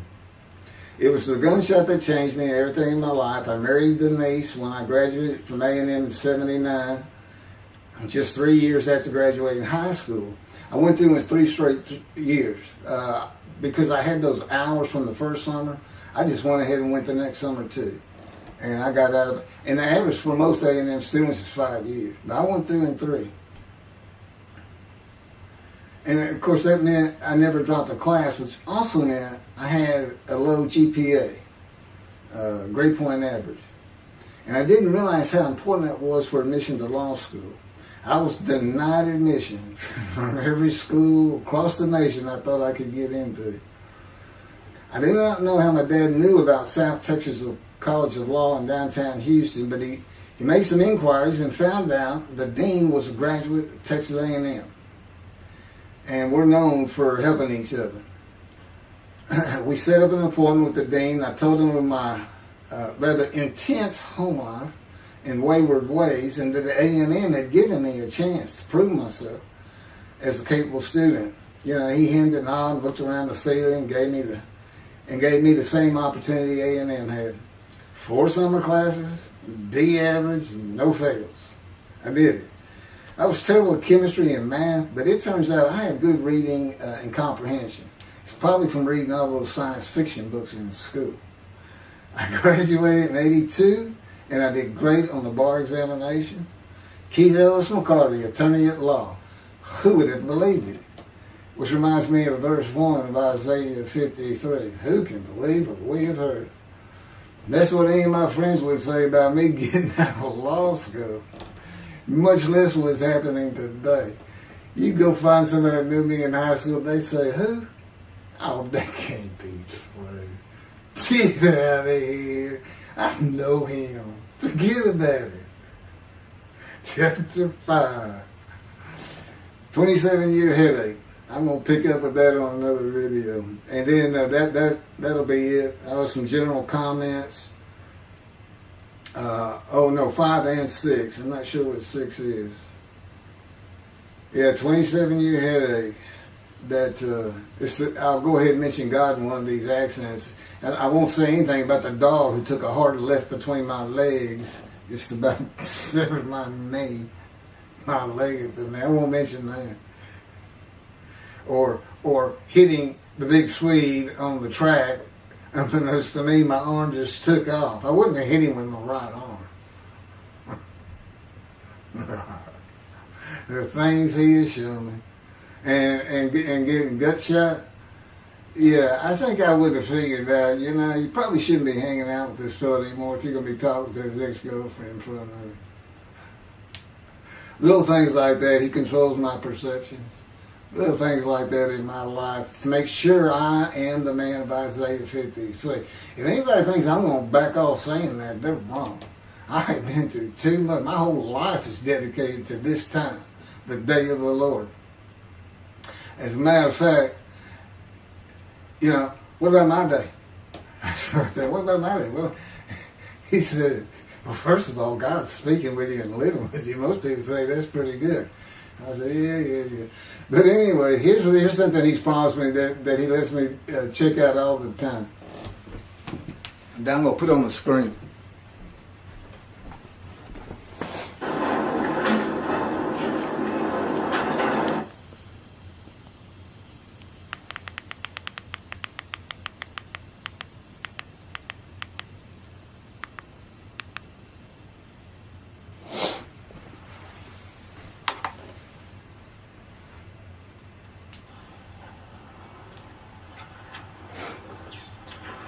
The Radiant GP Cycles, Shorties, Slip-Ons, Code Startup.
27-year headache.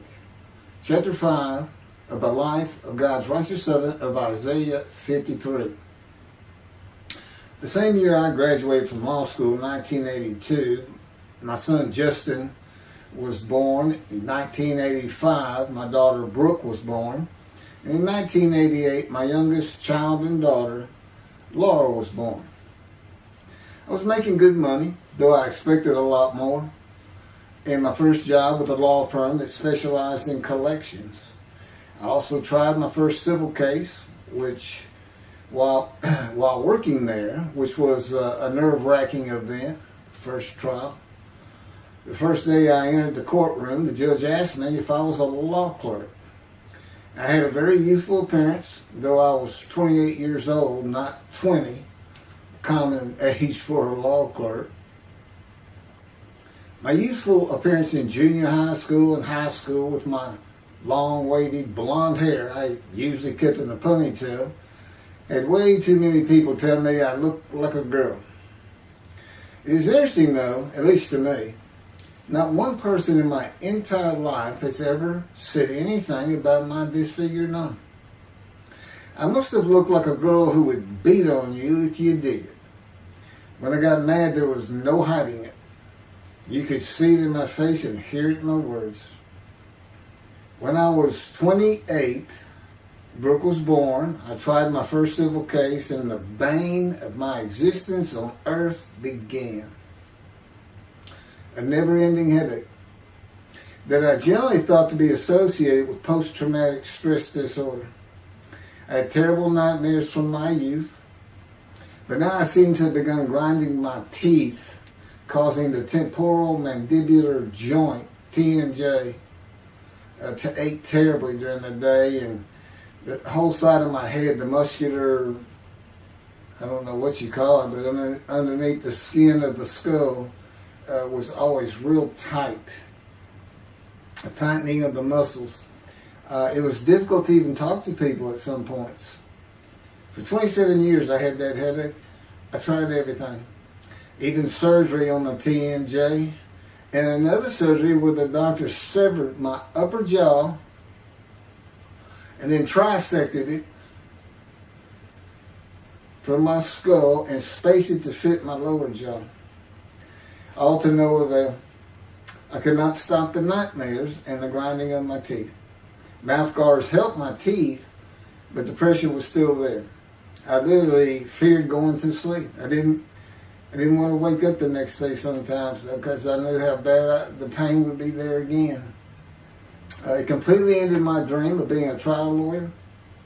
So I got an associate position in an oil and gas firm and began learning how to prepare title opinions for oil and gas companies on tracts of land they plan to drill on. Basically, a title opinion is you start from sovereignty, which is when the state granted the land to someone, usually great, large tracts of land. And from there, you get parceled out and cut up. And I'd be chasing one small tract within a very large one almost 200 years ago in the early 1800s. And I would have to create genealogical charts of heirship, for people who died without a will.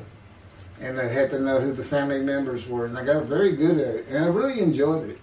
I'd go to small towns throughout Texas and into their courthouses where they would keep all the records of every transaction, of every piece of land in the county.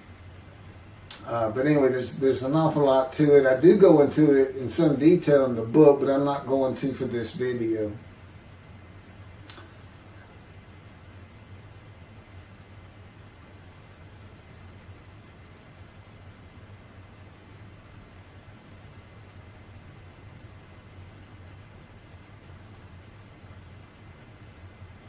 Eventually, I had my own firm. It was just me at my own office, and I was doing very well, though billing hours for title work is generally lower than other areas of the law, by the hour. But I had also been involved in multi-million-dollar sales of production between oil and gas companies, probated wills, prepared affidavits of heirship, worked with landmen to fix title defects, appellate work, including arguments before justices, plea bargaining in criminal cases for defendants, and anything else that came my way. Then it all stopped, and once again I was fighting for my life in 2001. This is chapter 6, skin, colon, and lung cancer. Oh, just God would have me tell you, he gave me those headaches. When he came to me, I stopped having nightmares. He provides my dreams for me now, and often as a learning experience.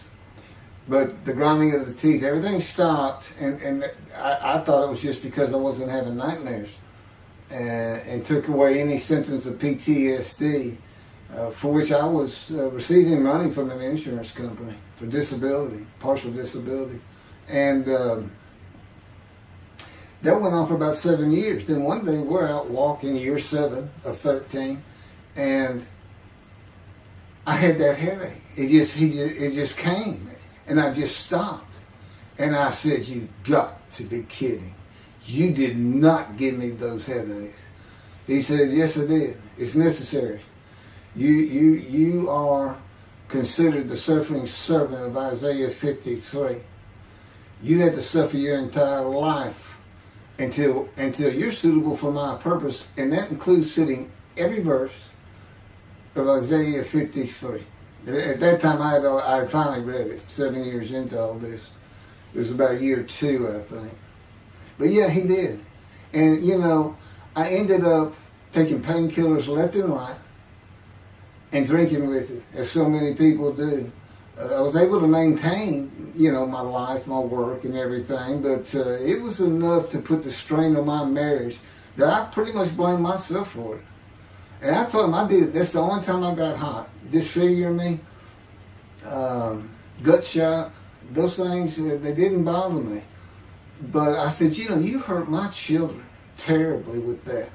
Because I became a bad father. I mean, I wasn't the father I could be.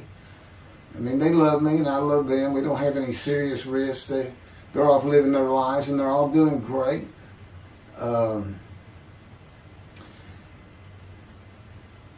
But if they consider themselves anything, they're Christians. And although I don't think any of them are overtly religious, or that they're in church every Sunday or anything like that, but when I started going to the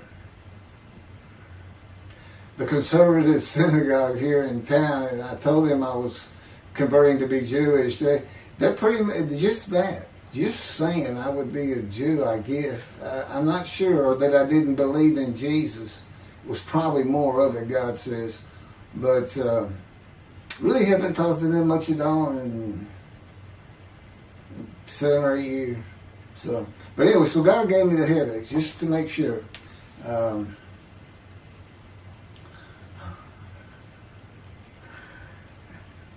Anyway, I was married to Denise for 18 years, and we divorced in 1997 for irreconcilable differences.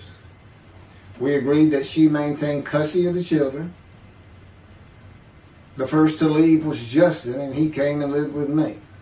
Then Brooke started getting in trouble, who is as tough as she is beautiful. Her mom's very difficult to get along with. Justin was a lot like me at his age, and trouble followed him everywhere he went. Like me, he was hard to talk to, and like me, his getting out of high school was a coin flip. He's doing great. He learned the oil and gas landman business, and I helped him out as much as I could, and friends of mine helped him out even a lot more. And he's very successful now. Married, no children. Laura's married, no children. She's got a great job. And Brooke is married with 2 children. I have 2 grandchildren. Long life, see his children.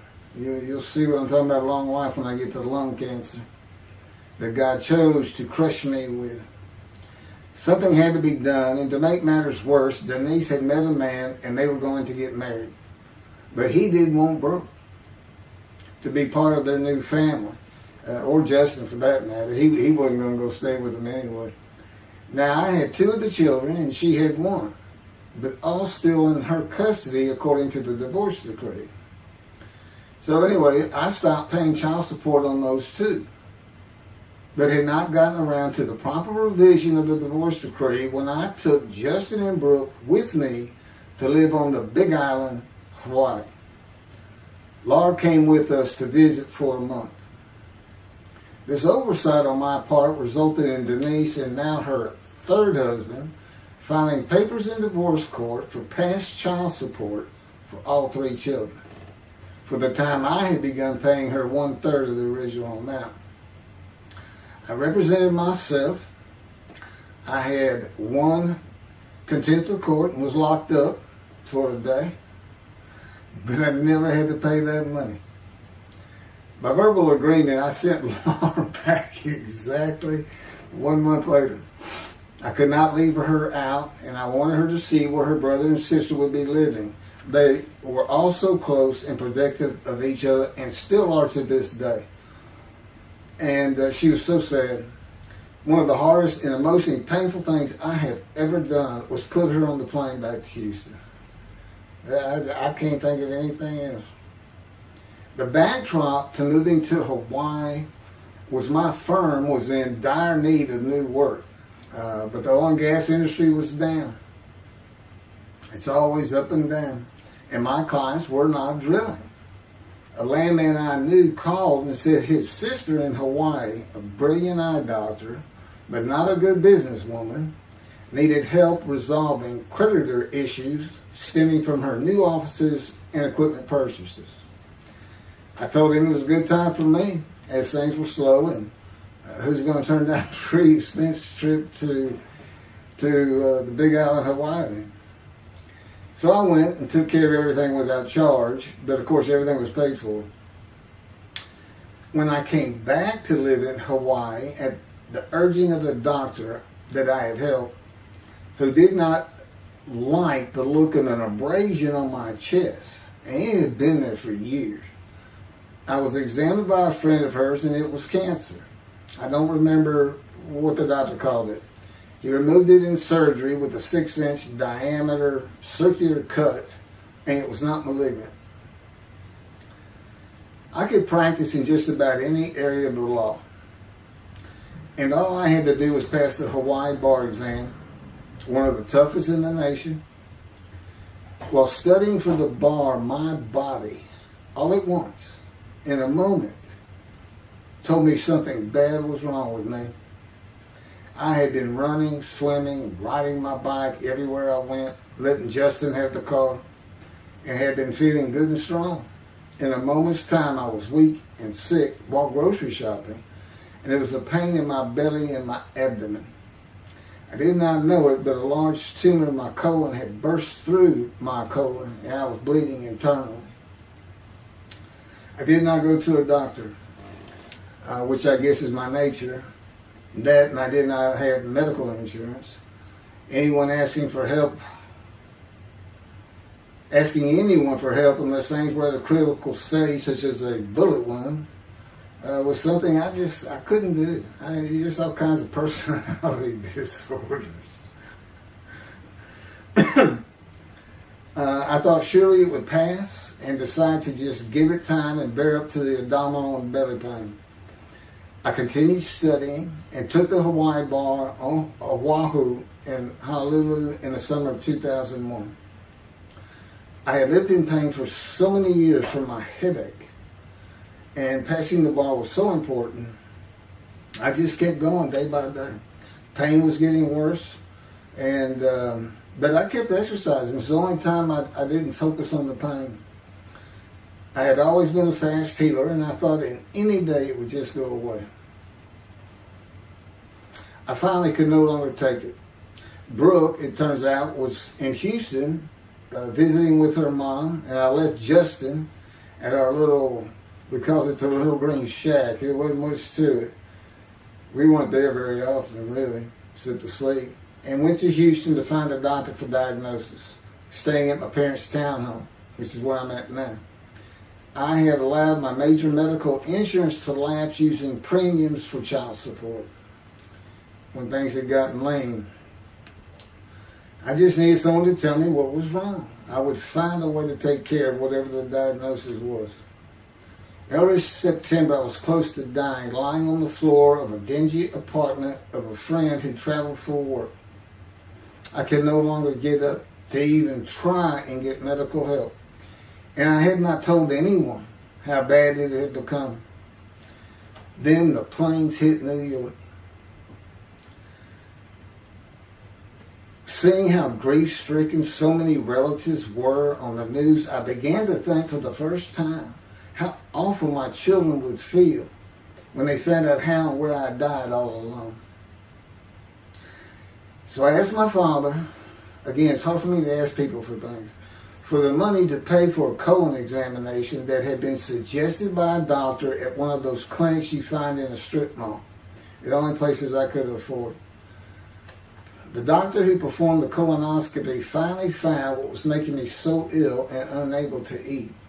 A malignant tumor 6 to 8 inches long that had burst through my colon, and I was bleeding internally.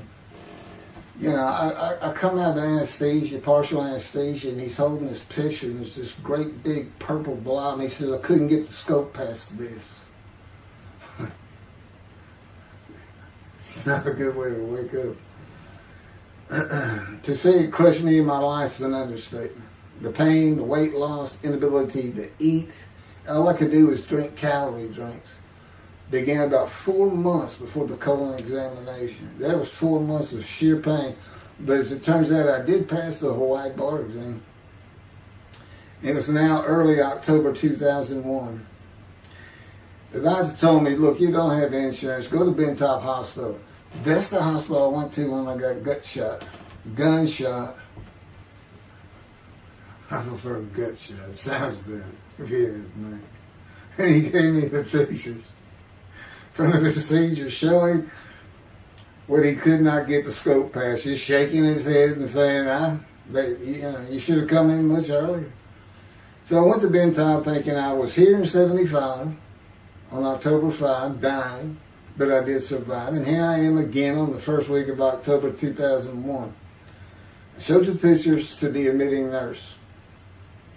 Instead of them sending me to the waiting room, she just looked at me and she said, this is a public hospital. I mean, you can wait all day long to have a cold check. She looked at me and said, why did you wait so long? And how are you still alive? And I told her, I have no idea. She did not send me to the waiting room, but had an orderly take me immediately to a room. There they hooked me up to a morphine machine where I could hit a button at a time interval I can no longer remember and receive a small dose. I do know I never missed one. I was very depressed, and my parents who waited in that line for admittance with me looked so sad and depressed. It was not one of my better days, though I finally had some pain relief. Day after day, I lay there waiting for the next test they would run. It was during this time I received notification that Denise had filed papers in the divorce court to recover monies for the time I was taking care of 2 of the children. That's also when I received notification from Hawaii that I had passed the bar exam. So, Bental Hospital, what a lifesaver. I mean, young surgeons in like Baylor University, medical schools, it's a prime position to get your hands on if you're going to be a surgeon, because you're in surgery all day long and all night long. As long as you can stand up, they're bringing people in. It's just a real hot spot in Houston, and a great hospital, but it's not a place you want to stay. You really don't. My doctor would come in and be out so fast I never knew what was going on. He did tell you my previous surgery to my abdomen, where they opened me up from stem to stern, complicated removal of the tumor. On October 25, my son's birthday, who was now stuck in Hawaii, they cut me open again and removed the tumor. It was about a week or so later, I was released with a schedule for chemotherapy. I returned to the dingy apartment all alone. I just stared at the television for weeks. I did, and chemo, so depressing for those who had to go into it. A small room with big chairs for about 20 people who all looked like death, including me. Everyone with an assortment of bags of chemo dripping into our arms for hours. It took about 8 hours before I really got sick from it. And I had to park a long way to avoid paying for parking and drive a long way to the apartment. It was a very gloomy fall and winter. When I completed my chemo of once a week for 6 or 9 months, more tests were scheduled. I do not remember how many months the chemo lasted. I do remember I did not finish, missing the last 3 sessions. At the end, I could not get out of the door without bursting into tears and just not go. It just wore me down to nothing. On the bright side, it was my door. I had my own apartment called The Loft. It was brand new and very nice on a bayou close to downtown Houston with a running trail alongside it and lots of woods near Memorial Park, where I had been running a 3-mile circuit since high school. I returned to Bental for follow-up tests, including x-rays of my chest, and the colon cancer had not returned then and to this day. The chest x-rays were another matter entirely. The doctor told me he had bad news and showed me the x-rays telling me the white spots I was seeing was cancer. They were everywhere. Lungs full of cancer, he said, at a stage I could not be treated with any success. My dad was with me, and I asked the doctor, well, what does that mean? And when he said you need to prepare for death, the look on my father's face was so sad and hurt at the same time I'll never forget. And we've been through some tough things in this house. Every house we've been in. It didn't affect me one bit. I did not feel anything. I was too beat down from the chemotherapy to care, I guess. God tells me I had a lot to do with that. And the fact no matter what they said, I didn't think I was going to die. But I didn't know that. I just wasn't having that conscious thought. And God says he had a lot to do with that. Of course, he hadn't spoken to me yet. I have never seen a doctor for cancer or any other ailment since that day. I had to get Justin home was all I thought about. But I needed money. I found an old client that needed a title opinion for a drill site well. I struggled through that and got my boy back to Houston. And it was tough. I was so weak. And it had been so long since I really had done any title work. And just going to pick the work up and visiting with the client was a major to-do for me. But we got there and I got Justin home and he went to live with some childhood friends. This was now 2002 and going into 2003. I just walked all over the running trails in the 3-mile loop at Memorial Park and in the woods day after day. I didn't think about dying, but I did not think about restarting my law practice either. I watched a lot of television and played video games. I watched the Tour de France for the first time and got inspiration from Lance Armstrong. I was still alive though, and the funny thing was my lungs never bothered me. I was never sick. It's because God had already removed it. After I got the news I was dying of lung cancer, He took them from me. That's what He tells me. And I don't have any symptoms. Well, as you'll see right here, in 2005, I picked up some title work here and there and made an office out of my loft. I bought my first motorcycle, soft-tailed lowrider Harley Davidson. First time in many years I was happy. I love riding that bike. In 2006, I did some landman work for standard day wages and began dieting and running.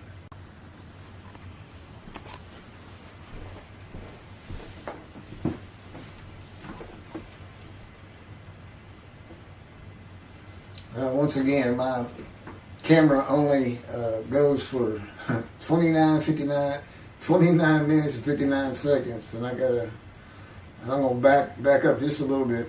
In 2006, I did some land work for standard day wages and began dieting and running. I had never been a swimmer in terms of training for it. I love the water and swimming, but I never trained with laps at different paces and various distances. Mostly because I was so slow, because of my right arm. I was reaching an age, though, where endurance in my running was more important than speed. And so endurance swimming was too. In Hawaii, I had seen the athletes come to Kailua Kona, where we lived and where the Ironman Triathlon begins and ends. Matter of fact, my little green shack was just right on the route where they start. That was a fun week, and it was amazing watching the athletes train and prepare for the race. I would think to myself, a human being, the human body cannot do what they are doing. Yet they were, and they did. It's just amazing. I decided to learn how to swim more efficiently and how to train for distance and endurance. Get a regular and triathlon bike and enter some triathlons. I was still alive and finally a direction and purpose in my life. Training every day for long periods of time. It really helped with my headache and I slept better. In 2007, I signed up for the March 30, 2008 Lone Star Half Iron Triathlon in Galveston, Texas. And the October 5, 2008 Longhorn Ironman 70.3 in Austin, Texas. You cover 70.3 miles, and you got to do it under 8 hours. And I did real well in the first one. As far as my time, it's 7 hours and a little bit. But I barely made it without disqualification in the one in Austin, and it was primarily because of the hills. It's this very hilly area in central Texas, I guess. But I did make it, and swore I'd never do another one. But I did that after the first one too. It's tough.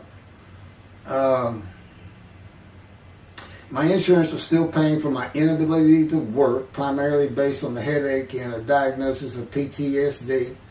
So I was not working, and I got real serious in training to swim the 1.2 miles in the ocean. And that would be in Galveston and in a lake in Austin. 56 miles on the bike and a half marathon, 13.1 mile run. That's what I was able to do with a diagnosis in 2001 of lung cancer that could not even be treated, stage 4. And that's just about impossible. It would take a miracle of God for that to happen, because generally you're going to die within 1 year. They say if you get lucky with good medical treatment, you might make 5 years. But 1 year is the standard, if you can make it that long. That's my proof that I offered myself to guilt for God. Because you can't, it's not something provable. All you can do is show the result of that offer. And again, guilt's an emotion. I got way too many videos and everything to get too detailed on it. But that is the proof. You know, I got the colon cancer 20 years ago when the planes hit New York. And it was Oh, that was 2009, right. Too many things go through my mind when I start thinking about those cancer years. But God, He removed it. He had something for me to do, but that's verse 10. God chose to crush him with disease. And as I've mentioned, the reason he chose that is to show that I was blemished, defective, could not possibly be an offer for sacrifice, because he knew what the Gentiles were going to do. They were going to put an unblemished lamb in there and call the Jewish people's Bible their own, and use the laws of Leviticus, not unlike Mr. Tovia Singer and his 6 million blemished ram sacrifice by Hitler, the righteous servant of God. That's how that seems to read. He's welcome to, respond any way he wants to that, but it's on the video, it's in the book, it's in quotes by him. It's from his midrash, from his site, and he said, share this with everybody. Everybody can take it and just share how great my knowledge is. Well, it's lacking in some areas. There's any question he's an intelligent man, but his reasoning capabilities, in my opinion, at least as to Isaiah 53, are severely wanting. I am that man. And God's going to give the Christians hell with it and with me. Just like I just heard this for the first time on the video, when all of a sudden he had me say that Jesus announced he wasn't the man of Isaiah 53 on the cross when he said, Father, Father, Father, why are you forsaking me? Because he was about to die. In Isaiah 53, who he thought he was, and he's not, who he didn't fit the verses, but he thought he was, he's supposed to be exposed to death, but given long life. So boldly he goes into the Roman Jerusalem and gets himself taken up. He's not worried. Delusional, yeah, maybe. But as far as I'm concerned, he's nothing but a story. He never existed. And the story starts with the Essenes of the Red Sea Scrolls and the teacher of righteousness. Real quick, I'll go over that. Here's the thing. Their founder is called the teacher of righteousness. Okay? They were great followers of Isaiah. They had the great scroll of Isaiah. They're prolific writers and copyists. They had their own gate at Jerusalem. The Essenes Gate. Now, the New Testament never mentions them. You got Pharisees, Sadducees, Essenes, but they never mention an Essene. And Jesus, quite frankly, would have been one of them, because they embody who he is. They didn't like riches, hated sinning. They didn't like material things. They removed themselves from Jerusalem, in the most part, to those caves by the Dead Sea for that very reason. But they did have a gate. They still had people who would be there, and you know what they would do at the gates? Tell stories. That's what you do. You tell stories, and it is a great story. Here's this guy, he's connected with God. Back then they believed men were gods. Caesar was a god. Over in Egypt, you had the same thing going on. It's a common thought that men could be gods. And this story just springs up. And there didn't any question. They'd have gone and questioned him. I mean, they're sitting right front and center in Jerusalem. You think they didn't hear about this man walking on water, raising the dead, feeding 5,000 with 2 fish and 5 loaves? Turning water to wine. That alone, Rome would have said, Caesar would have said, he does what? He turns water to wine. Bring him to me. Don't touch a hair on his head.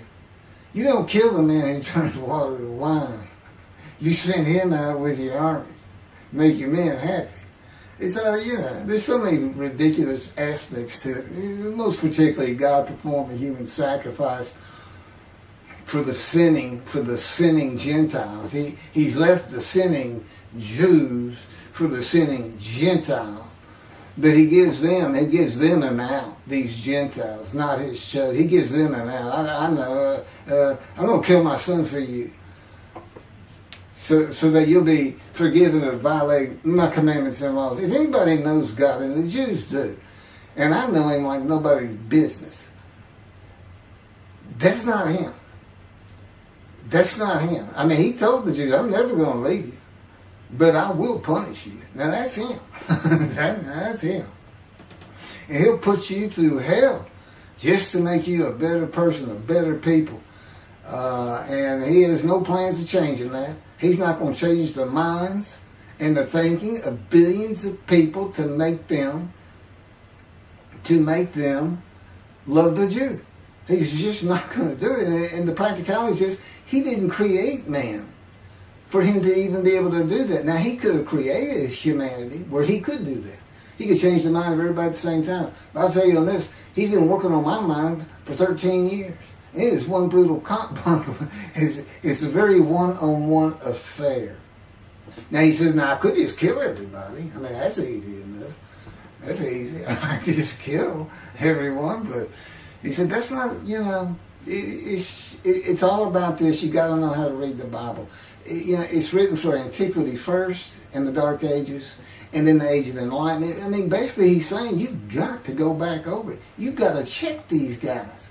You got to check Rambam and his speech. God's going to make the world speak Hebrew, or they will be of a pure speech. You got to check some of this stuff.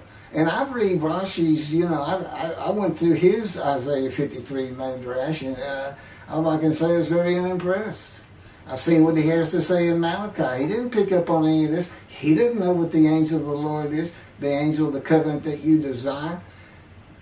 He doesn't know how Moses goes by a burning bush that's not consumed. The angel of the Lord is in there, and God speaks. I do.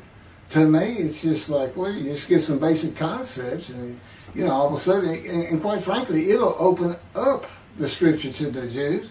They can put the Talmud aside for a little while. But I will say this. God says, if you can study it, study it. There's all kinds of great things in it. Just be real careful about what you teach from it. And it's useful for heaven. If you like to talk about Talmud as a scholar with other Jews who may very well be in a scroll of remembrance with you, you can meet up with them. You'll see them in the meeting places. Have them over to your room. Y'all can watch the new earth being created and the new peoples of God chosen, and watch the evolution of a chosen people. And humanity, the same as this one. God says, why would I change it? Why would I change it? When I did it, it was perfect. And you can tell Mr. Singer that the evolution that he's talking about, where all of a sudden the world's going to love the Jews, been going on for over 3,000 years, and it hadn't even. And today, anti-Semitism's up, and David is here. It's not going to happen. Thank you very much. I will be doing. Was that 5 and 6? Yeah, that was 5 and 6. Now the book picks up at chapter 7. It's on a video when God first speaks to me. And it's very interesting. And we'll still be putting some videos out. But I've pretty much covered all the major material. Everything from Isaiah 53 and the day of the word, Lord. There's a few more things. And it's a better read than it is a video watch. But, for those who like to read. But it's covered very well in these videos. And now that I've put in the personal part in, which is to show how I fit Isaiah 53, and you see the difference in my life. Now that's a life of suffering. That's a life of pain. That's a life of familiar with disease. They say, gee, well, he died on the cross. He was scourged. He was scourged and this and that. Do you know how much he suffered in his life? I mean, he's not even in the conversation as a man of suffering. He's not in the conversation. Thousands and thousands and thousands of people died horrific deaths back then and by crucifixion. It's not the only one. This is descriptive of a man in his life. So you can find him, identify him. And what did he do? He never suffered. He was never sick, ever, until the last day of his life. He's 30 years old and he's got one day but under his belt of pain and suffering. To me, you're not even in the conversation. I mean, that's nothing. That's not him suffering. That's just, he had a bad death, sorry. You got whipped first. You got whipped. One gospel says the scourging was an open-handed slap to the face. Now, the other three do say scourged. But then and then every movie you see, he's carrying that cross. He's all whooped up and bleeding, this and that. He carries the cross in one gospel only. In the other three, it's carried for him.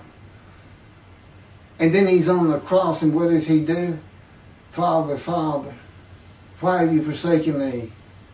And then the gospel says, one of them, and then he gave up the ghost. He gave up and died. I laid in the back of an ambulance for 8 hours, doing everything I could in my power to stay alive. Just gave up the ghost. There's another video where we make that a little bit more humorous. Anyway, thank you for listening, and I guess that's it. Thank you.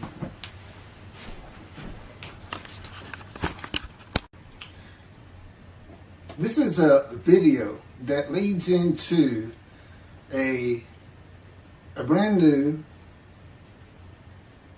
very distinct, not heard from before, commentary on Isaiah 53, which begins actually in Isaiah 52.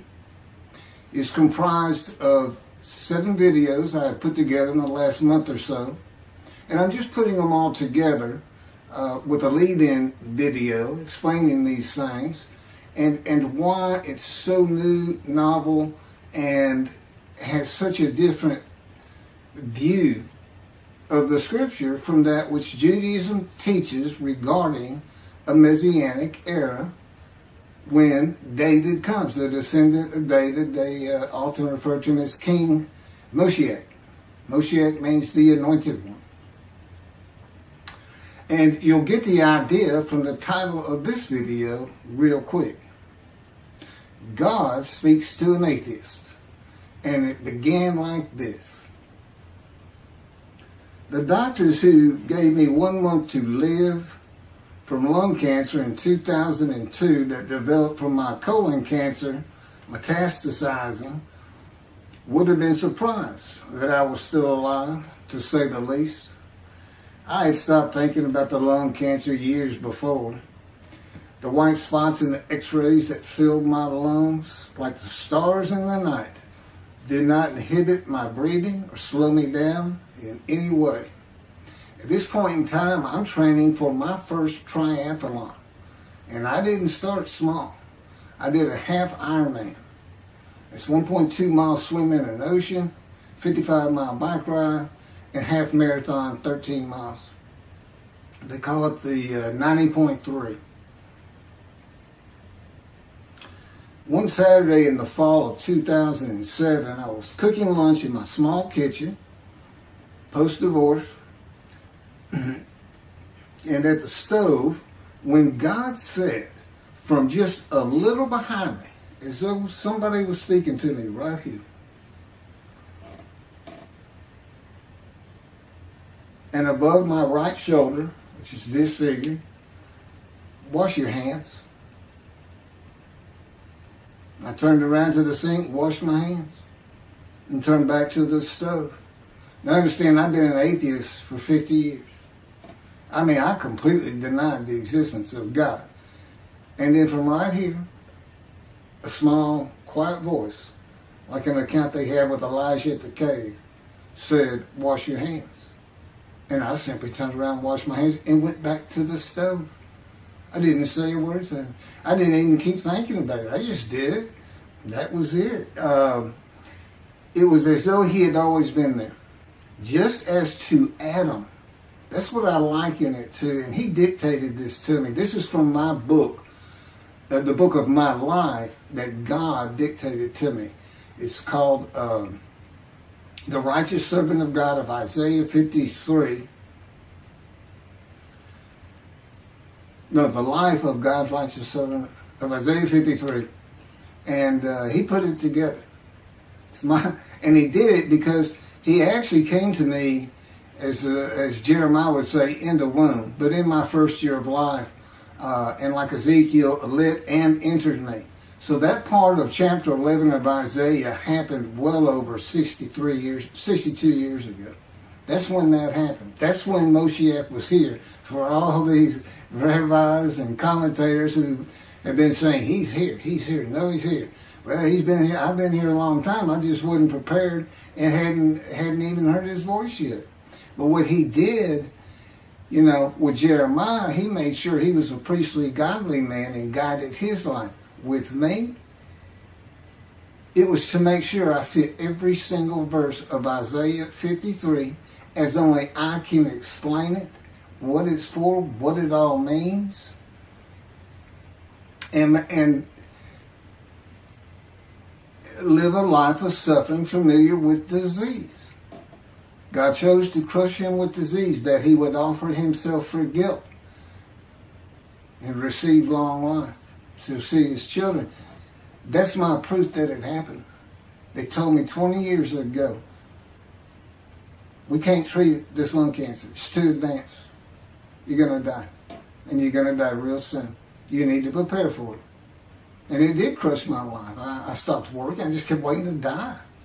And I didn't die now. I'm training for, at this point, in 2007, I'm training for a triathlon. I finally said, the heck with it all. And that's the proof. Crushed with disease, exposed to death. That's in verse 12. Exposed to death. And here I am, 20 years later, still going. Hadn't seen a doctor since. Never received any treatment, which is unheard of with lung cancer. And I had colon cancer before that, and I had skin cancer. I'm a man familiar with disease, that God chose to crush the disease. And these 7 videos put together as one, obviously I wouldn't ask or want, and I couldn't do it, to listen to them all at one time. But I know you can mark your spots and everything. But it was spread out in 7 different videos, and I thought, well, the next video I'll do, I'll have a preamble to it and explain. This is not fooling around. Once you learn my version, which comes from God, of when Moshiach comes, the day of the Lord, which is left out of the Messianic era. But if you ignore me, God says, as my role as Elijah, God says, when he does return to his temple suddenly, it's going to be with, and it's not there, it's going to be with utter destruction to the land. Okay, all this is explained, so I'm not going to keep going in detail and carry on with God first speaking to me, but it was as what Adam would have felt like. This is natural. I mean, to him, you know, having somebody speaking to him from above him, from up here, from within him, it's perfectly natural.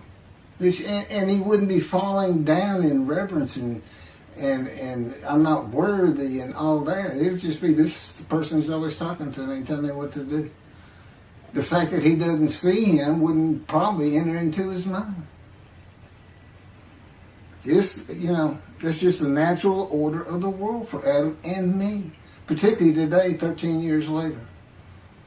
Still in God's fire of refinement, preparing me. And now we have the books, they're unpublished. Jewish publisher, Christian publishers, I dare not even send it to them. Because how harsh I am on Jesus Christ, who said he was the man of Isaiah 53. And it's because of him I had to get crushed with cancer. That's what that's all about. God doesn't have to crush you to make you offer yourself for guilt. He just seized Ezekiel and put him through the fire of refinement, the anguish of it, and sent him off to be a prophet to the Assyrian, Babylonian exiles, of which he was one, actually. The book of Ezekiel is the key to Isaiah 53. That's my backup. See, God, these videos, everything, the way where he put angel of his presence and Holy Spirit, that Judaism doesn't recognize. A host of the Lord's host. It's in the book of Joshua, one time. He did it so they wouldn't find it. He knew what this was going to be about. These are my proofs. This is what it's all about. He set it up for me to be this controversial. You just got to take the Messianic era of Judaism and toss it out the window. And you'll understand why, when God has me explain it to you. He controls everything I do, think, and say. Finishing preparing lunch and ready to watch a Texas A&M football game, I headed to the living room and God said, "Get a napkin." I turned back to the kitchen and got a paper towel, sitting on the couch from about the same place. Sitting on the couch with the television on and my plate in my lap, God said, "Get your TV tray." I got up, set my TV tray in front of me, and placed my plate on it, began eating and watching the game. That night, I was in bed reading a book. From the doorway, God said, "Tomorrow we're going to Bed Bath & Beyond, the store, to buy a shower curtain, sheets, pillowcases, and shop in general for things that you need." I said, "Okay," and continued reading my book. That's God spoke to an atheist. That's how it started. We call it the early years now when we talk about it. It was so different from the way things are and all the same in the same breath. And I have since learned this. It was by his power upon my emotions and thoughts that his presence with me was though he had always been there. In other words, when you read in the Hebrew Bible, God calls somebody's name like little Samuel, and he says, "Here I am. Here I am." Now there's some accounts of people falling to the ground, but he can put a silent knowing to you. He can put knowledge within you, your mind, where you never hear a word from him. In other words, put into your mind the God of all creation is about to speak to you, and he doesn't have to say stay calm. He controls emotions. He told me, "Keith, I created emotion. And there's nothing I can't do with yours." And believe me, it's been proven to me. I'm not going to get into all that. And then this story goes on. It turns out he had been like Jeremiah from the womb. Let me pass by that. I've never been affiliated with any church or synagogue. I've never had any teaching from yeshiva or seminary. Throughout my life, I did not. Let's put it this way. I was the actual opposite of Jesus Christ. Actual opposite. I'm a sinner. He took me back. He said, "Look," because I said, "Well, I wasn't that bad of a sinner, was I?" He said, "Really?" So here we go off in vision like the story of Scrooge and the Ghost of Christmas Past. I start getting smart with him. This is us talking friend to friend. I can talk to him like he's just a buddy sometimes. There is a line I know not to cross. I said, "Why would you call that a sin? Why is that a sin?" He said, "Keith, it's a sin. You lied." I said, "Yeah, but if I didn't lie, I was going to jail." He said, "But that don't make it good." I said, "Well, which comes first? Going to saving yourself? Or lying? And so what? I didn't believe in you anyway. I wasn't worried about going to hell either. It's just, I didn't think about those things." He tells me, "No, I didn't let you. That's why I was with you from the get-go." He wanted me to be fresh. No preordained, settled in thoughts and beliefs on anything. And of course, I grew up in Texas for the most part, so it would have been Christianity. I didn't associate with anybody who was religious. I didn't even know what the term Jesus freak meant. I didn't even know that Jesus died for my sins, supposedly, under their theology. And I didn't know that there was a problem between Judaism and Christianity. Jews and Christians. I didn't know that. I had plenty of Jewish friends. I was in the late 60s, 70s, my formative, going into my teen years, and, you treated everybody as an equal. I never thought about it. Including African Americans, who in my day, we just said blacks. I guess that doesn't go anymore. But had great friends of all kinds. My best friend, I didn't even know he was Jewish until I saw him on Facebook 40 years later. But anyway, Let me jump ahead. Okay, this is how God communicates with mankind. This is what the prophets are all about. It's not just Ezekiel, a spirit lit and entered into me. At that moment, God was speaking. And then he says, at that moment, a spirit entered into me, and then I could hear God's words. So he's saying, and that means God is in his spirits. And it's just imagine the presence of God is his mind, and it is composed of elements of the unseen realm that we can't understand. And spirit he created, and the angel of the Spirit, the Holy Spirit, he created. But that's completely different elements. His presence is different from God's presence. But they're like big clouds. And they can float together and be as one cloud. Okay, that cloud is what descends upon you. They are within me and without me. If this audience was in a room with me, they would envelop you all around you. You'd be in the presence of God. The difference with me in that room is that cloud engulfs me, flows through me. It's within and without me, as though there's no break because of my physical structure. My little spirit is a little cloud that also drifted in. That's what it is. And it happened with all the prophets. If they spoke God's words, he was talking to them. He was telling them, write this down. Write this down. All these 20 books or so, of the books of the prophets. Ezekiel, write this down. You got to set this up. Jeremiah, write this down. See, a time is coming. Well, that's the time in Malachi. It all comes together, and you'll find it in all these videos. So, and it doesn't just include Moses and the prophets. The man who wrestled with Jacob. Jacob says he wrestled with a man in divine beings. Well, Judaism doesn't acknowledge the Holy Spirit's a person, which is beyond belief, because there's so many references that this is clearly a person, an angel of his presence. But it's just God going to a man saying, hey, wake up, I'm the God of this land. See this man over here sleeping? His name's Jacob. He's got his head on a rock. Go jump on him, start wrestling. Don't worry about it. I'm gonna orchestrate the whole thing. You'll be fine. And the guy would have said, here I am, let's go. That's how he does. That was in Judaism says the man in divine beings is an angel.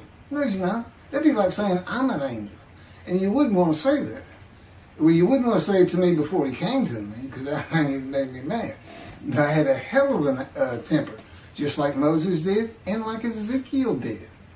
And God knows how to knock it out of you to where you smile and laugh a lot, because I never used to. Well, you got to read the book, and you'll get it. You'll get it. I just, just like a lot of people, I've been through too much, hurt too much, suffered too much to have any thought that there's anybody upstairs, who cares about me. It's just don't even mention his name around me. We're either gonna fight or I'm leaving for it, and you'll never see me again. Don't do that, because it just makes me angry. All that's gone, by the way. Lots of stories on that. Oh, and the Spirit speaks. He's got his own personality. He's angelic. He has a very childlike voice, and he's just nothing but a ball of humor.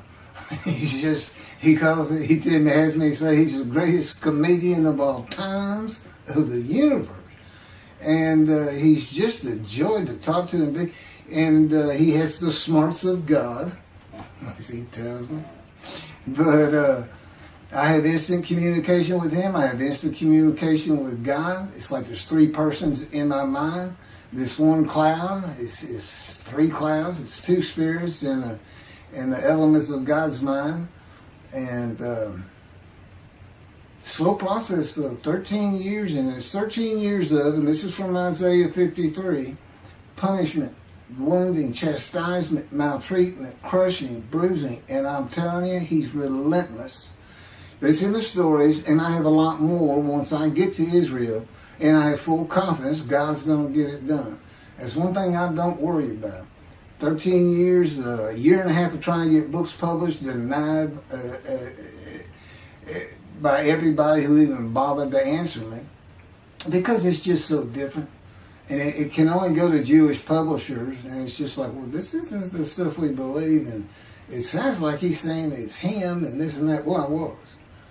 God said I made sure I didn't get them published. I wanted to do the videos first. You see, I'm not on the executive committee. I don't know what's going on 99% of the time. I don't know what I'm going to have for dinner. I no longer have self-will. I can't ask him for anything. And there's all kinds of reasons for that, such as, if one of my kids gets sick and he doesn't heal them up, cancer or something, am I going to be disappointed? Am I going to be hurt? The answer is no. He's trained me too well to even bother asking. If he's going to do it, he's going to do it. I know he has the knowledge, and he's right here with me. So, it's a long, detailed process. I know things from his perspective. It's just another reason the Messianic era is not going to happen. And it comes out in these films. But the Holy Spirit, the angel of his presence, we're friends. God says, I can't be friends with human beings. I said, well, we're friendly with each other. He says, yes, that's right. I said, I Googled this, and technically you are my friend. He said, well, I know, but I just don't acknowledge you. I said, why? He said, because I'm God. That's the way I am. I get to do whatever I want. Now, he's just messing with me. It's just like having a friend. Of course, it's a true statement. He can do whatever he wants. But he's pretty stately and regal. But, again, we live together. I've lived with him for 13 years now. And it's never going to end until I die. I wouldn't even know what to do. And he said, if I left you, you're going to fall down dead. You're not supposed to be alive. I keep you alive. He said, I took that cancer from you, but I just put it back in if you do something that makes me want to leave. I said, well, what am I going to do? No self-will. To an extent, no self-thought. And I told him, I'm not even a human being anymore. He said, well, what are you? I said, I don't know. I'm a man in divine beings, but I'm not a human. I don't have self-will. That's what distinguishes a human being from the animal.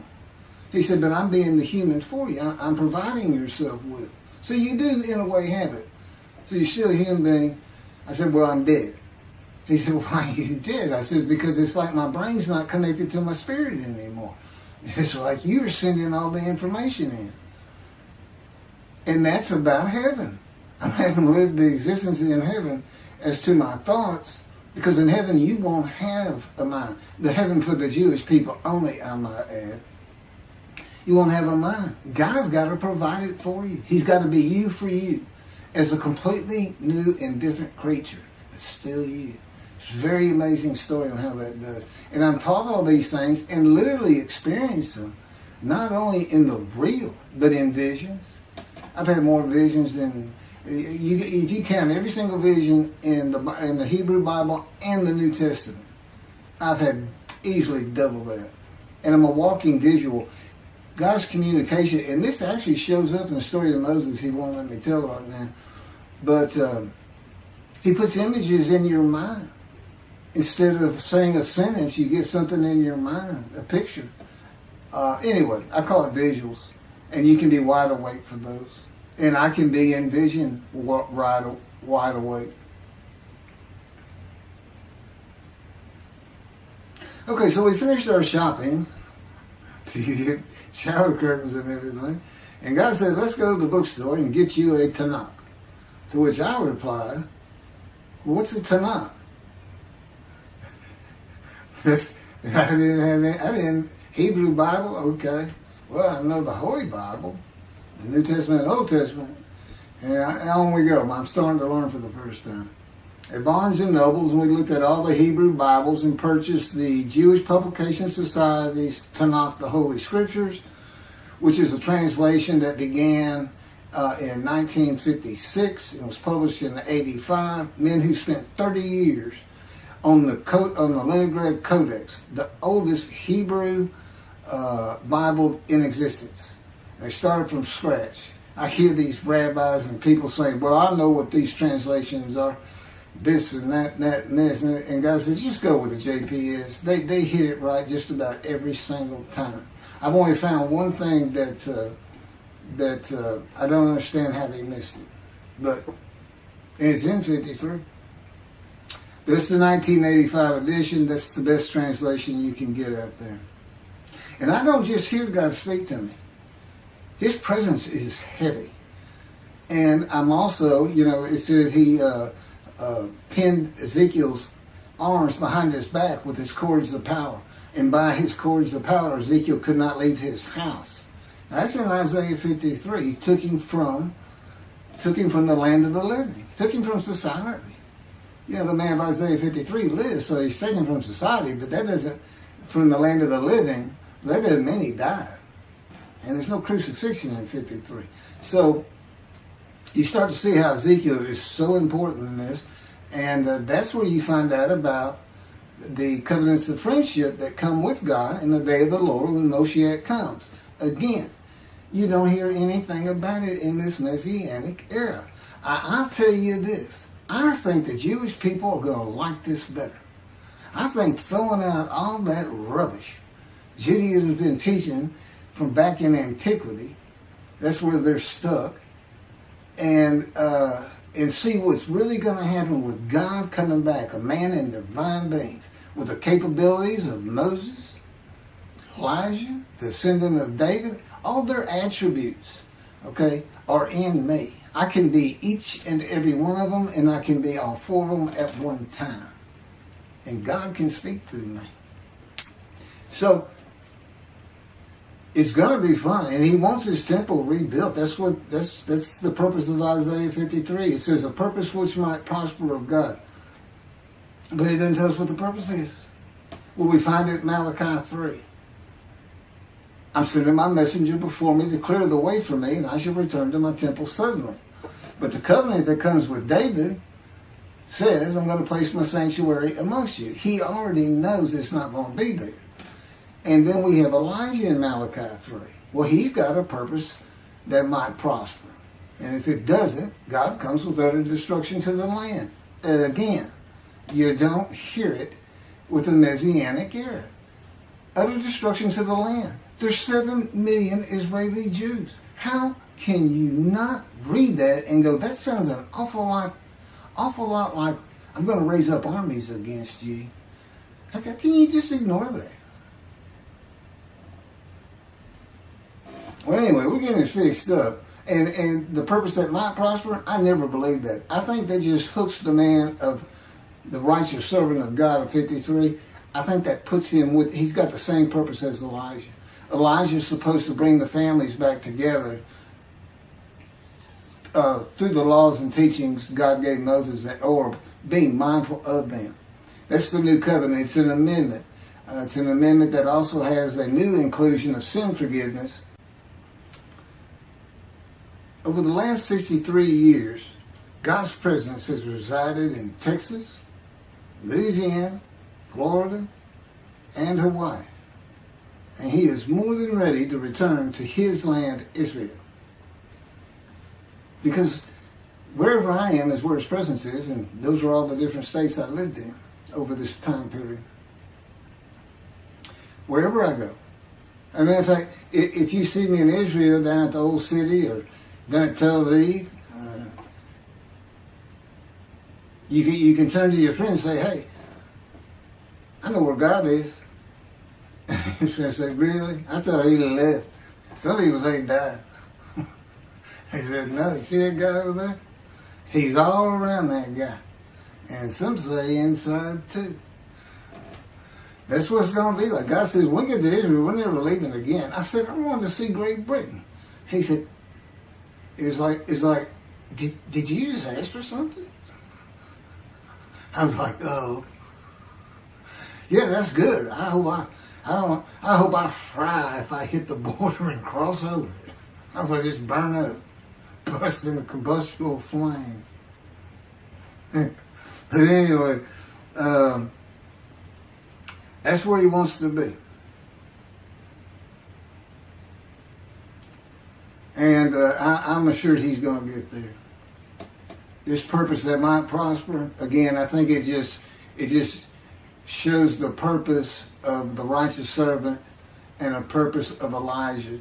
Because he knew I was going to be teaching. There's only, in the day of the Lord, as you would imagine, he wants to have all the prophecies fulfilled, be done with the prophecies. And there's only a handful, 4 men to come that we've never seen. The descendant of David, prophet like Moses, Elijah, and of course the righteous servant. We only have one description. Even the sages knew you got to have a description of the descendant of David. It's Isaiah 53. They called him in the Babylonian Talmud the Leper Scholar. You'll see me referencing it on just about every video. In other words, I'm saying, look, it's not Jesus, it's not the people of Israel is taught today.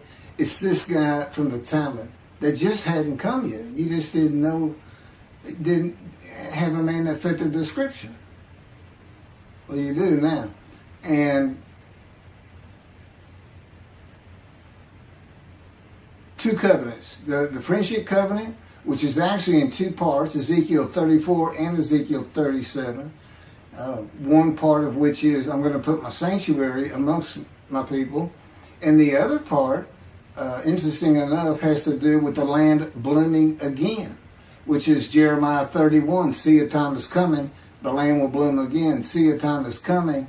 The cities, after desolation of many years, 2,000 plus actually, will be restored and Jerusalem rebuilt. And the Jews shall never be defeated again. Okay, now we just talked about utter destruction likened to armies being raised. But here it is in this friendship covenant, in this, Jerusalem being rebuilt. If that's done, then you'll never be defeated again. So, you look and you go, well, there's kind of a problem between those two. And what I think it means is he's going to get the temple built now that Jerusalem's been rebuilt and he's come. That this might prosper because, it kind of gets you. So what is the purpose of God might prosper? Who thought you could do everything? And he said, well, in a large part, my people got to listen to you. They got, especially the rabbis, they never listen to my prophets. They're all full of themselves. Think they know everything. Boy, he starts getting angry. And see, that's not good for me. Because all of a sudden he wants to make me better, which means suffering. You got to keep him away from those movies. I'll tell the spirit, say something funny. You're the funny guy around here. We talk friend to friend too. Well, anyway, I'm going to let you. There's a lot more, but this story's in my book. Hopefully, after spending time and understanding who I am, that this is here, it's happening. I don't care what the rabbis think or say. Look, I'm a prophet of God. I'm a man in divine beings. If I say something contrary to what they think and say and believe, they're wrong automatically. It's a given because God is the one telling me all these things. It's His book. They're wrong automatically. And He is livid that I'm having this problem with Isaiah 53 being the people Israel. Well, it's in the videos, but you ought to see the arguments they really put back before that for Isaiah 53:10 and other verses. Rabbi Tovia Singer, Irish Judaism, he went Christian. The Christians went to the laws of Leviticus, animal sacrificial laws, and said Jesus is the unblemished lamb. That's why, and they're using, Leviticus where you could offer a lamb and for unintentional sins, but nevertheless, they turned it into he was a human sacrifice, which he says himself. He says, God no longer wants bulls and goats for sin. He prepares my body for sacrifice. It's human sacrifice, and God made the sacrifice to Gentiles so they didn't have to obey His commandments and laws. From an atheist who comes in with no religious background, I read that and I look up face to face with God wherever He is at that moment, and I say, you got to be kidding me. People believe this? this. He said about 2 billion right now. He said, I'm not going to bother trying to tell you how many there's been in 2,000 years. God made a human sacrifice to me so I can go to heaven and I can go kill somebody if I want to. I can go rob, so I can go beat my wife and my kids. I accept Jesus again. God was teaching me the New Testament, and this guy at one of these mega churches came up to me and says, you know, if you do accept Jesus Christ, you're not just forgiven of all sins that you have committed. You're forgiven of every sin you're going to do in the future. I said, really? He said, yes, really. He said, Jesus knows you're going to do it, and he already forgave you. I said, what? Okay. So, if you're a Christian, you can just sin all the time, because Jesus knew you was going to do it. I hadn't actually heard that taught, but that's the effect of it. Okay.